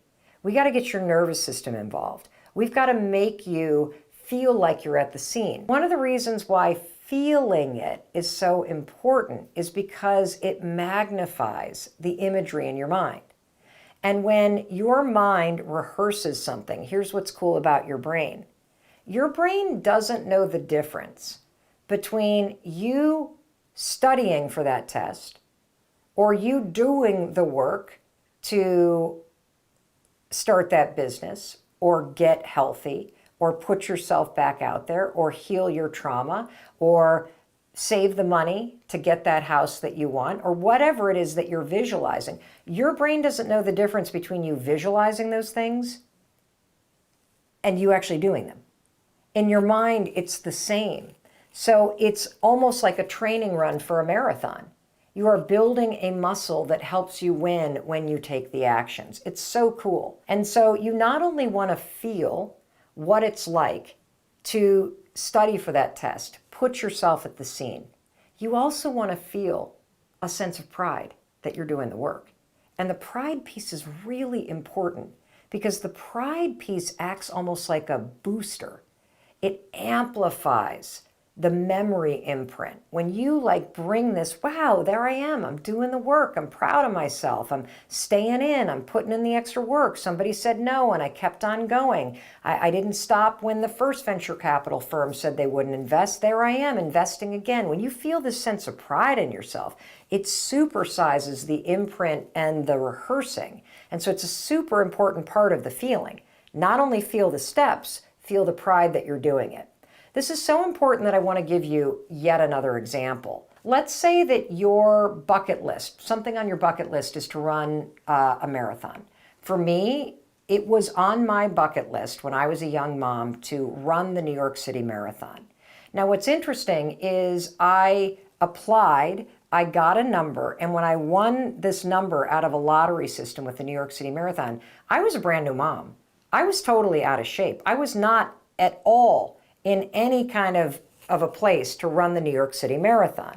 Now, here's the thing. I used visualization to help me lower my fear and my excuses. Because when I got the number, I did not have a lot of time. If I had been a person who was not visualizing, I probably would have said, I don't have enough time to train. I'm not ready. I can't do this. All the excuses would have come in. But instead, I used visualization. Now, how do you use visualization for, say, a marathon? You do not want to visualize crossing the finish line. That is how you visualize incorrectly. Luckily, I knew how to visualize at this moment in my life. You need to visualize yourself going from 0 to preparing to run that race. So what does that mean? That means you need to visualize, oh, there I am. It's 5 o'clock in the morning. Oh, I don't feel like getting up, but I'm getting up and I'm putting on my sneakers and it's dark out and I don't feel like going for a run, but there I am going out the door alone in the cold. Wow, I am going for, I'm pretty proud of myself because I'm training. Oh, here's another thing you could visualize. I'm on a training run, it's mile 7 and it starts to rain and I keep going. Wow, I'm wet and I'm still running. I'm proud of myself because I'm out there training. It's mile 11 and my earbuds just lost battery. I don't have any more music. I got 5 more miles to go. I'm out here for almost another hour. And I continue going. And I continue going.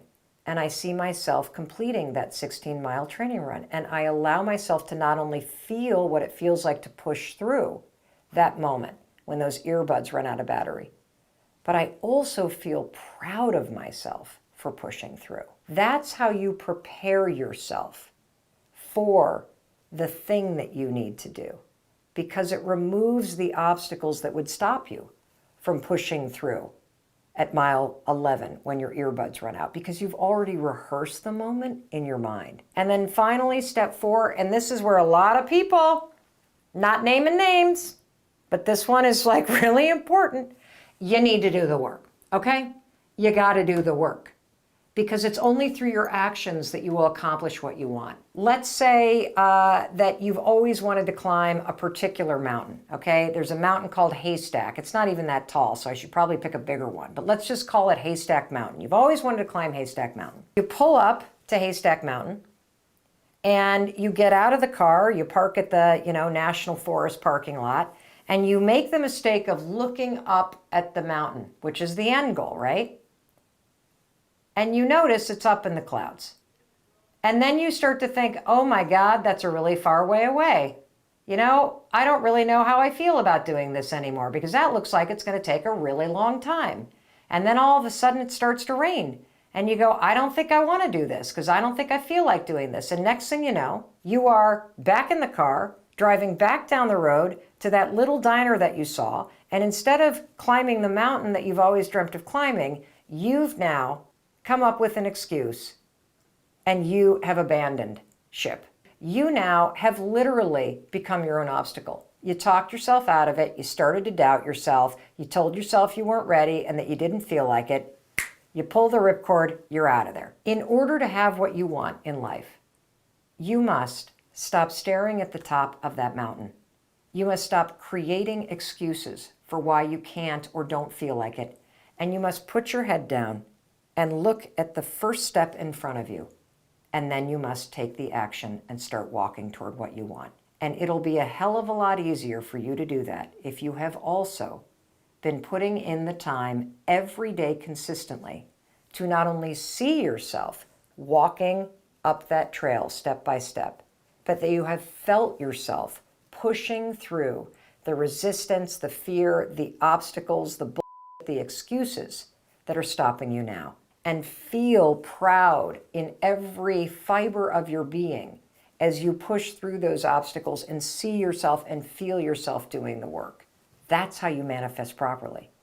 And if you do that before you pull into the national park parking lot, if you look up at that mountain and you see clouds and it starts raining, it won't matter because you've already rehearsed this moment in your mind, body, and spirit. And you, my friend, will start walking up that trail. And you're going to be proud. That's how you use manifesting to get what you want. That's how you leverage all the science and research to train and prepare your mind, body, and spirit to help you get what you want. And that's how you hack the motivation and inspiration that you need to take the actions that get you everything that you want and deserve in life.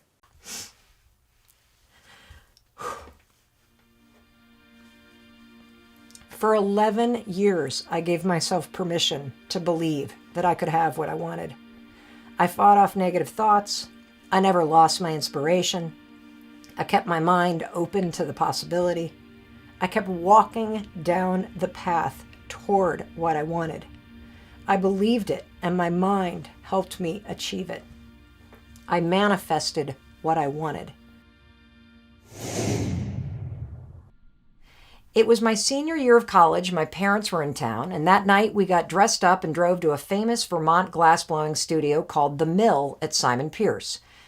Now, The Mill has a wonderful restaurant inside, and as we walked into this old building, my mind was fixated on cheddar cheese soup because my roommate had told me I should order it because she said it was unbelievable. Now, when I walked into the restaurant that night, I saw, hanging on a wall, a large landscape painting. It was like the size of a doorway, and it was turned, kind of on its side, and it was this massive painting of a Vermont landscape. There were mountains in the background and a beautiful blue, cloudy sky, and the geese were flying in formation, and a stand of trees going down the center, disappearing toward the mountains, and the wind was blowing. And honest to God, Sean, I'd never had this kind of experience in my life. The sound in the restaurant disappeared.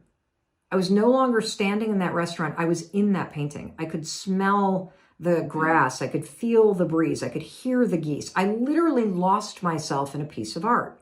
Never had happened to me before. I leaned back. I'm suddenly kind of back in the moment. I'm like, I'm going to own this painting someday. That was what was right there. And I looked at the price and it said like $3,000. I'm like, not today. And I went back and I sat down and that was it. But the painting never left my mind. You see, there's something called the Zeigarnik effect. I always say it wrong, but it's like there's a checklist in your brain that when you have a moment where you're like, this is important, your brain puts it on a checklist. Yeah, there's like a notch. Yes, a notch happens. And now your brain, as part of the filter in the brain, is always going to be kind of scanning the subconscious to let anything into your mind related to that incident.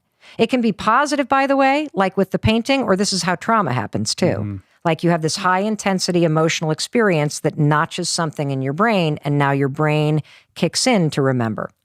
So bottom line is, I always thought about that painting. Years go by. Whenever somebody would say Vermont, I'd think of the painting. I don't know why. I can't explain it. Never wanted a painting before. Was not an art student. It's going to law school. It's not like you're out collecting art. No. Yes. Yeah. And so I, fast forward the story 10 years, and my Chris and I are engaged, and we're going to go up to Vermont to see the leaves. And immediately I'm like, we got to go to Simon Pierce. I got to show you the painting. As we drove toward Vermont, I could feel that energy moving through my body like electricity traveling through a cord to light up a lamp. The closer we got, the clearer the painting appeared in my mind. Pulling up to the mill, all 5 of my senses were on fire. As we walked in, hanging in the entrance was another painting by the same artist, Gail Shepard. My heart leapt. It's a sign. Oh my God, it's still here. I grabbed Chris's hand and led him through the mill, room by room, frantically looking for my painting. It was gone. And here's the interesting thing.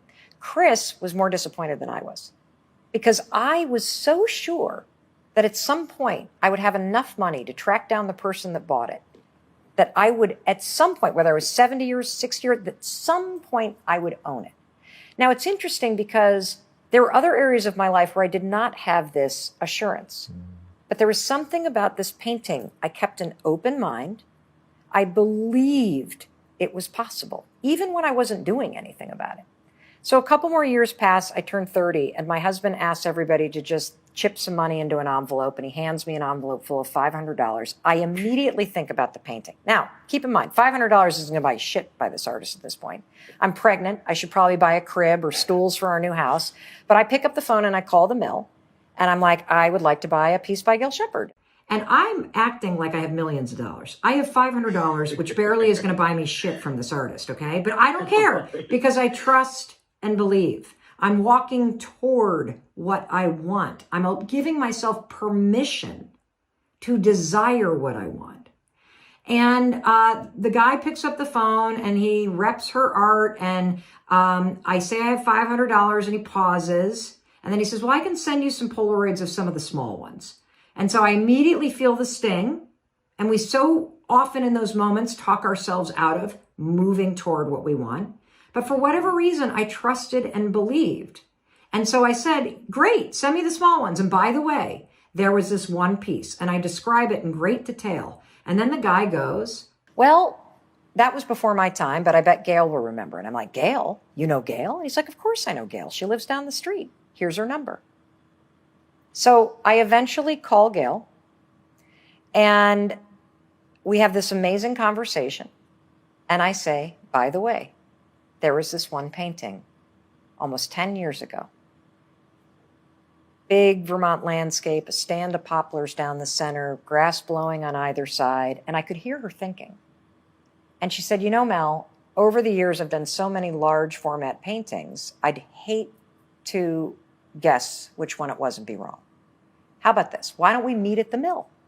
We'll walk all around. I'll tell you the stories behind the paintings. And then if you don't like anything there, I'll take you back to my studio and you can look at what I'm working on. And if you don't like anything there, then you can look through my slides. And maybe, just maybe, you'll be able to find this painting that you saw over a decade ago. So a month passes. We go up to the mill. I walk in. We meet each other. She's amazing. She's like twice our age, just an incredibly cool lady. She's walking around. As we're walking around looking at these paintings, Rich, I'm like 8 months pregnant. I'm realizing these are 10 times the amount of money that I have. Mm-hmm. I can't afford this. Like, I don't have this kind of money. And I'm getting like more and more into that imposter syndrome. What am I doing mode? Oh my God, I'm so embarrassed. I'm meeting somebody I idolize. I don't deserve to be here. Right. Wasting her time because she thinks she's going to get a payday out of this. Correct. Eventually, we sat down for lunch in that same restaurant where I'd first seen the painting in 1989. And yep, I ordered the cheddar cheese soup. After we ordered, Gail looked at me and said a sentence I'll never forget.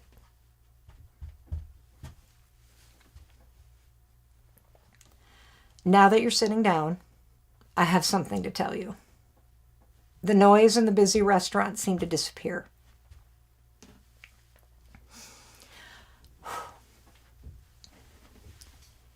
She said, I've never experienced anything like what I'm about to tell you. When you called me and described the painting to me on the phone, I pretended I didn't know what you were talking about, Mel. I knew exactly what painting you meant. Her husband interrupted. You should have seen her when she hung up the phone with you. She looked like she had seen a ghost. Gail nodded and then said, there have only been 2 times in my entire career as an artist that I've done 2 versions of the same scene at the same time. Your painting is one of a pair.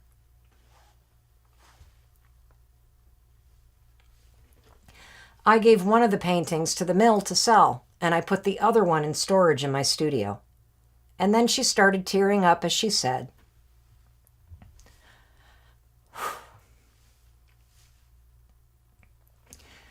the sister painting to the one that you saw in this restaurant all those years ago is still in my studio a few miles from here.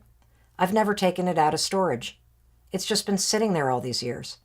That's why I froze the moment you started describing your painting on the phone. You were describing the painting that was in storage. I had thought about getting it framed and selling it a dozen times. Now I know why I never did. I guess it was waiting for you to come looking for it. So we get in the car and we drive to the mill. And when we walk in, there in the center of this massive kind of barn studio space is an easel with a painting taped up with painter's tape on it. And it was the sister to my painting. There were slight differences, not as much movement in the grass, but it was one of the most extraordinary experiences of my life. It was as if time suspended and I was standing before that painting in 1990 saying it would be mine. And there I was 11 years later standing in front of it. And then I felt this massive sort of collapse, Sean, because I thought, I can't afford this. And so Chris walks over, my husband, and I've got those big tears hanging on my eyeballs. And I said, honey, I don't need anything. I don't ever need jewelry or a nice car. Just please, dear God, tell me you will buy me this painting someday. And he yells, hey, Gail, how much for the big one? And she says, well, for Mel, she can have it for $500 because clearly when I was creating it 11 years ago, I was doing it for her. My heart just split right open. You know, it's one thing to see the painting. It was a whole other level to be able to purchase it. It was mine. I'd done it.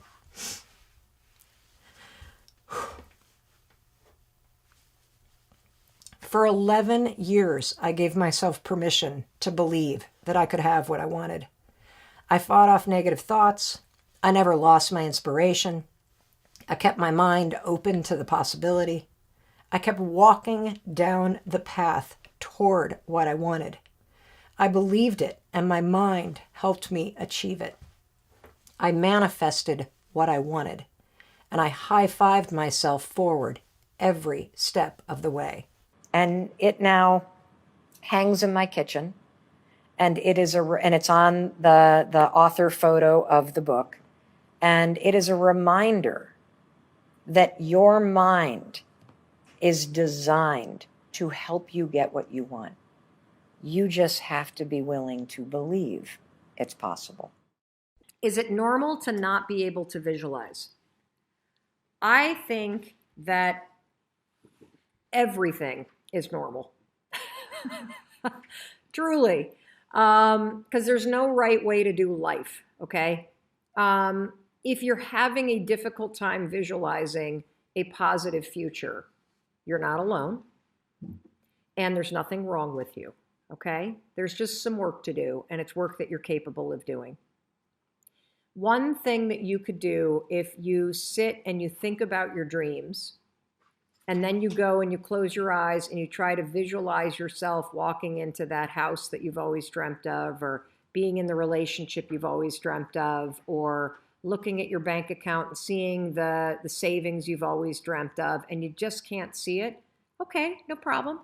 You've got some default settings that have really settled in. We can still reprogram and reset your mindset, okay? We can still teach you to be deliberate. It's gonna take time, just like everything, but we're gonna do it in micro steps. One thing that we could try is, let's try the power of objectivity, Lindsay. What I want you to do, if you can't visualize something positive for yourself, pick somebody that you love and visualize the thing that you want for yourself for them. So visualize your mom in that scenario. Visualize your friend in that scenario. Visualize one of your kids in that scenario. Visualize me in that scenario. And so when you see me walking into your dream house, or walking into that job and quitting it, and walking into that new yoga space because you're building your own studio, and you visualize me and you start to feel happy for me, then I want you to visualize me turning and going, Lindsay, you're next. You're doing this too, and you're doing it with me. Use me as the foil to get you to start to train yourself to visualize positive things, and allow me to coach you in your vision and say, you're coming with me. I'm going to be here with you the whole step, okay? Because the power of objectivity works very, very well in lots of other research for decision making, and so I suspect that it will work for visualization too. The Dallas Uber driver. Oh. So as somebody who has gotten into countless Ubers, and some small percentage of them know who I am, and then of course they start asking questions. Talk to me about chasing your dreams and this quote that you have, that an aha moment does not necessarily lead to an aha life. Yeah, the Uber driver in Dallas that's in this book. I get choked up when I think about him. An aha moment. Why choked up? I get choked up because what happens for me every single day is, and you hear from people every single day, you've got millions and millions of people that are inspired by, empowered by, impacted by your content. There are people out there that use your work as a lifeline, and it is humbling.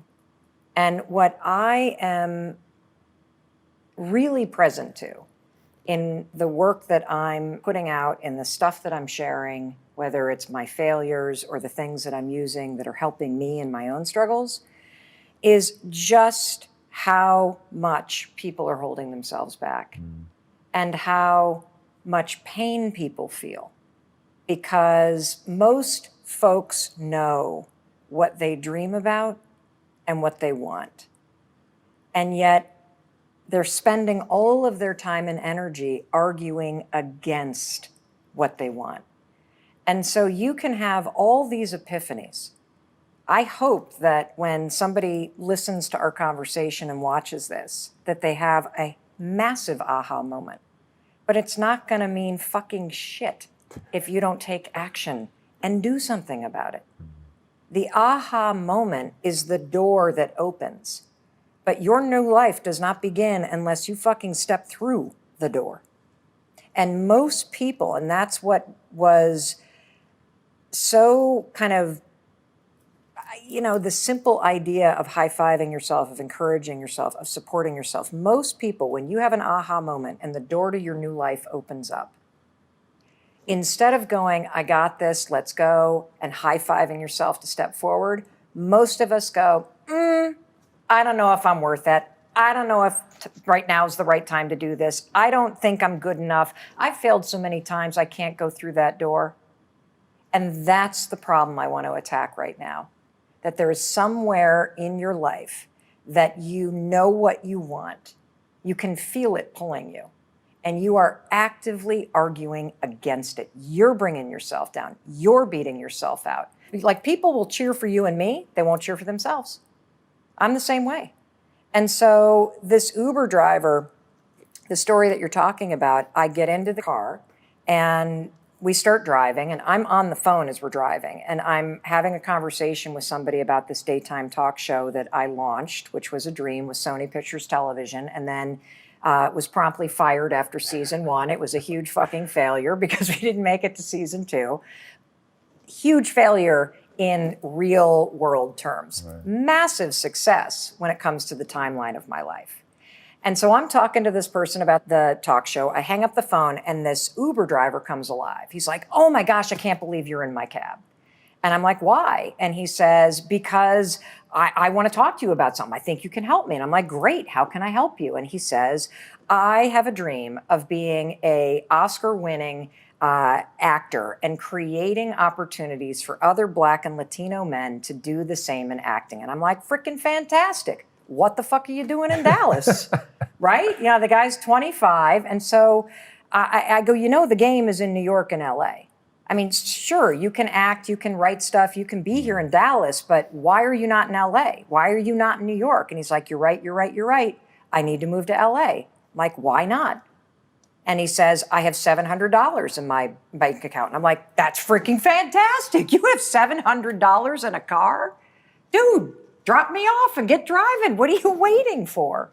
And so we have this whole conversation, and I write about it in this book, where I am actively arguing for his dream, and he is actively arguing against his dream. And what is so sad is throughout this conversation, Tom, he's like, you're right. $700 could get me there. You're right. I am only 25. You're right. If I keep thinking and thinking and thinking and thinking about what I want to be doing, I'm not only going to drive in circles, my whole life is going to spin in circles as I think about what I want and I don't do shit about it. And then you are going to find yourself not at 25, but at 45 or 65, and you're going to be so filled with regret that you never fucking put a bet on yourself. And so this conversation ends with him declaring that he's going to go to California and me giving him a bunch of tools that I talk about in this book. And the point of the story is, does he move or not? I don't fucking know. The point of the story is, it's so easy to see what somebody else should do. It's so easy to cheer for somebody else. We all do that, right? We cheer for our favorite sports teams. We follow our favorite influencers and authors. We plan birthday parties for our friends. We take on extra work from our colleagues. We support everyone around us. We do not know how to do it for ourselves. If your goal is to improve your self-worth, I want you to visualize what your life looks like and how you're going to feel about yourself when your self-worth has improved. Here's how you're going to do it. So there's two things that you have to do when it comes to visualization. You have to close your eyes. Truly, I know it sounds stupid, but I want you to close your eyes And I want you to, in your mind, have a specific picture of what it looks like in your life when your self-worth has improved. You're going to see yourself speaking up at work. You're going to see yourself talking more about your business. You're going to see yourself leaving bad relationships. You're going to see yourself defining boundaries. You're going to see yourself going to the gym. You're going to see yourself taking care of yourself. And when you start to visualize the image of that, I want you to consciously, this is step 2, consciously think of the positive emotions that you're going to feel. I'm going to feel happy. I'm going to feel proud. I'm going to stand taller. I'm going to be so grateful that I made this change.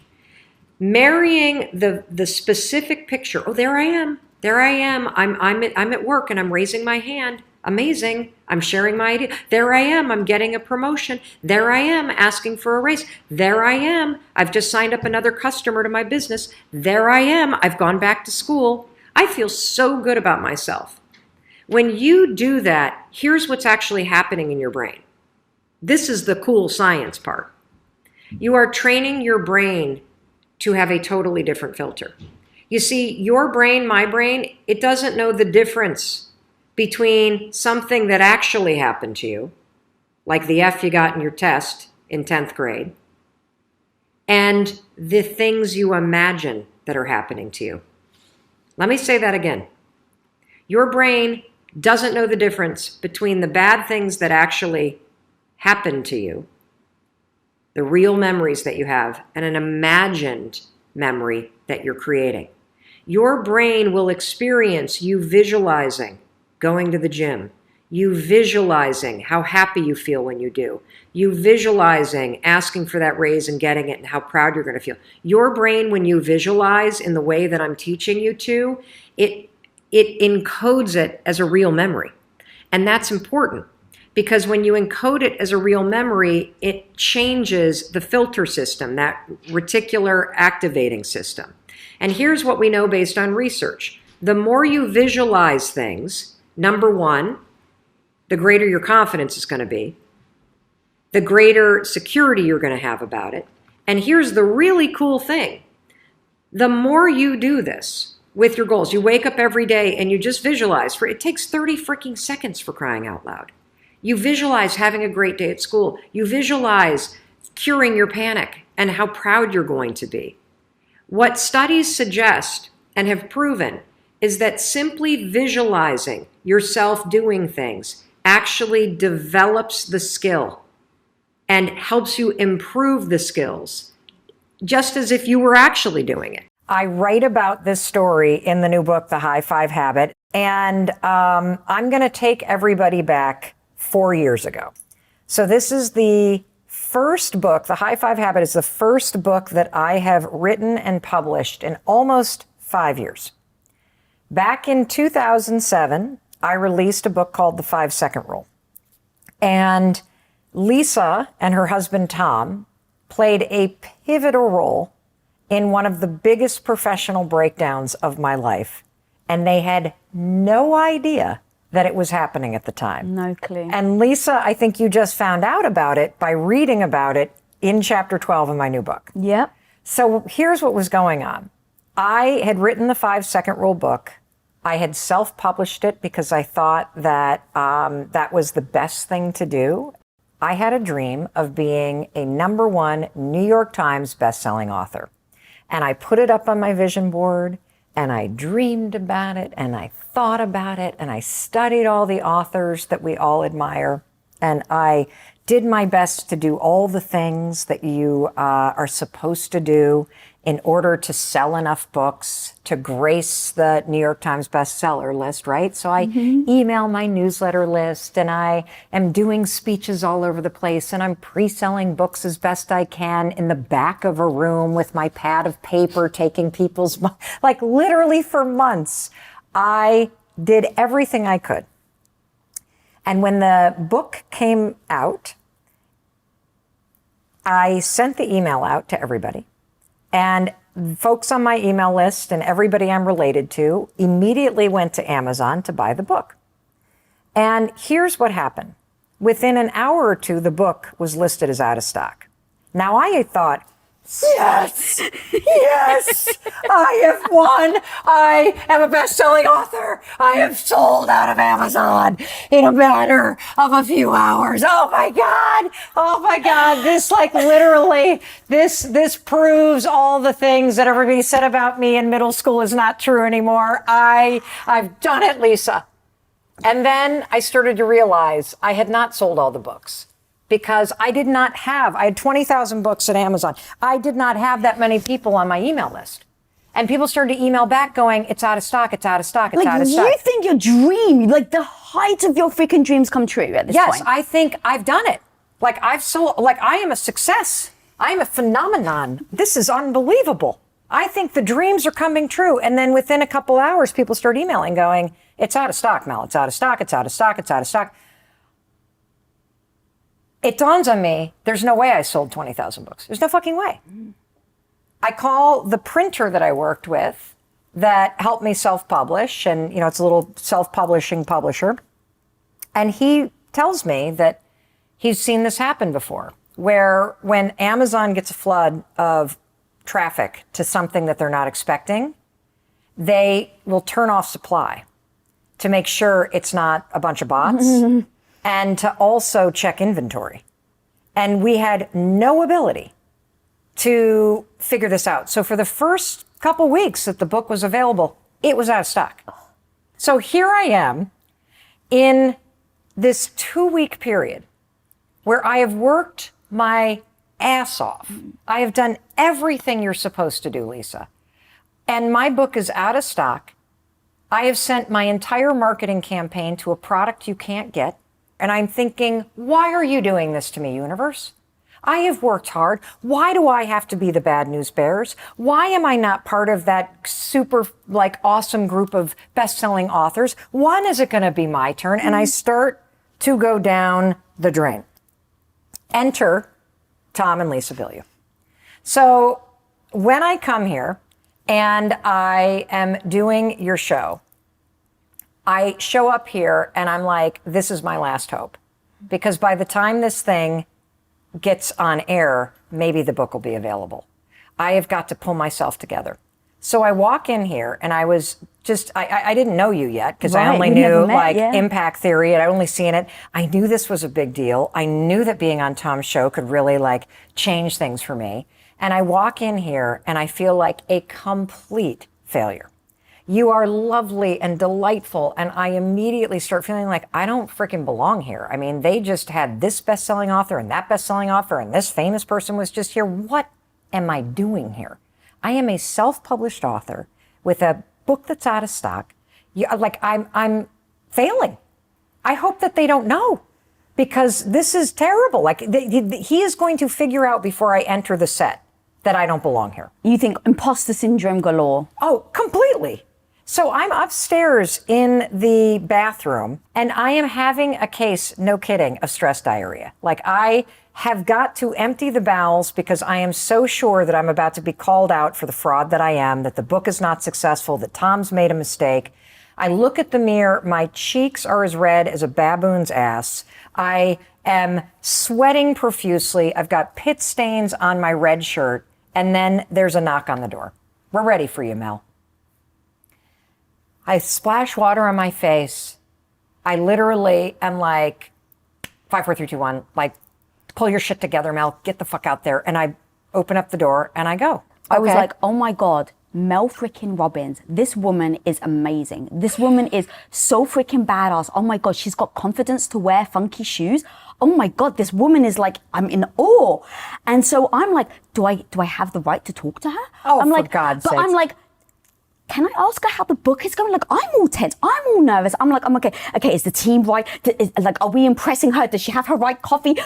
I'm in my own freaking head. And it's so funny. Again, why I want to bring this up is how different our perspectives were. I was in fucking awe of you, girl. And I still am. But I was like, you're on a pedestal and you get on set and you sit down. And the first question, you're like, motivation is garbage. And I was like, this woman is the most confident, strong woman I've ever met in my life. Well, because, that's what fell out of my mouth because I was basically having a panic attack in your bathroom. So motivation is garbage. I wasn't feeling motivated when I walked on that set. I was feeling scared.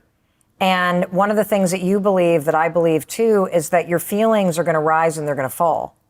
And feeling nervous and feeling scared and feeling on edge and imposter syndrome, it's all normal stuff. You got to develop the ability to feel all that stuff, have your cheeks be as red as a baboon's butt, and walk out there and do it anyway. That's what you've got to develop in life. Mm-hmm. And that moment taught me that. And there was something else that happened. So when I left that set, the whole time that the book was out of stock and I'm sitting here going, woe is me, and I've failed again, and I screw everything up, and why doesn't anything ever work out for me? I would catch myself and I would say this: there's no way, Mel, that you've worked this hard, that something amazing isn't going to happen. You have to keep going. You have to believe that this moment is preparing you for something amazing that hasn't happened yet. That was the mantra that had deep meaning for me in this moment, because it was a way for me to take an attitude that was going down the toilet and flip it into what I call a high five attitude that was more empowering and supportive and encouraging. And so I kept repeating it, Lisa. There's no way something isn't going to happen when you work this hard. This moment is preparing you. It's giving you an experience, a person, a skill, something, Mel, that you need because something amazing is coming. You don't know it, but something amazing is coming. That gave me the resilience to keep going, even though the book was out of stock, even though by all measures I had failed. So your interview releases, and I all of a sudden get this email from Audible. I had forgotten that I had published an audiobook. I had self-published that too. My husband had uploaded it himself to the Amazon platform called ACX, which is a self-publishing platform for Audible. I had completely forgotten about the audiobook because I was so focused on this New York Times thing. And by the way, here's another thing. You can't make the New York Times list if you're a self-published author. Something I didn't even know when I started. So here I thought I'd fail, didn't achieve my dream, the whole thing. I get this email. Your monthly report is ready. And I'm like, monthly report? What are they talking about? I click on that report. I open it up. I am literally like, oh my God, audiobooks. Audiobooks? Who knew audiobooks were a thing? Here's what happened. The entire time that I kept going, something amazing was happening, Lisa. They were going to the hardcover, but it wasn't available. They bought the only thing that was available, the audiobook. The 5-second rule became the #1 audiobook of the year, Lisa. It, to this day, is the most successful self-published audiobook in the history of Audible. And it created a brand new partnership that I have with Audible. Something, by the way, that I never would have had happen had my hardcover campaign be successful. And here's the other thing. I have never achieved my goal of being a New York Times bestselling author. And I might never achieve it. I've never made a traditional bestseller list. And it proves something that I believe very deeply. And that is that your dreams and the things that you put on your vision board have a very important purpose. They pull you through your fears. They inspire you to take action, but they are not necessarily meant to be achieved. I believe when you pursue your dreams and you keep going and you keep telling yourself that if I work hard, something amazing is going to happen, you'll achieve something better, something that you don't even know or can even think about right now because it's not even on your radar screen.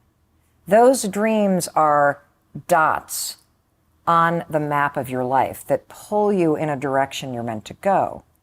But you might never end up there because you're meant to end up somewhere else. I actually have an incredible quote of yours about dreams. You say, when it comes to your dreams, you have 2 choices: pursue them or be haunted by them. Mm-hmm. It's true. You can't forget a dream. You can't. Hey, it's Mel. Thank you so much for checking this video out. And if you like this one, I have a feeling you're going to like this one too. I'll see you there.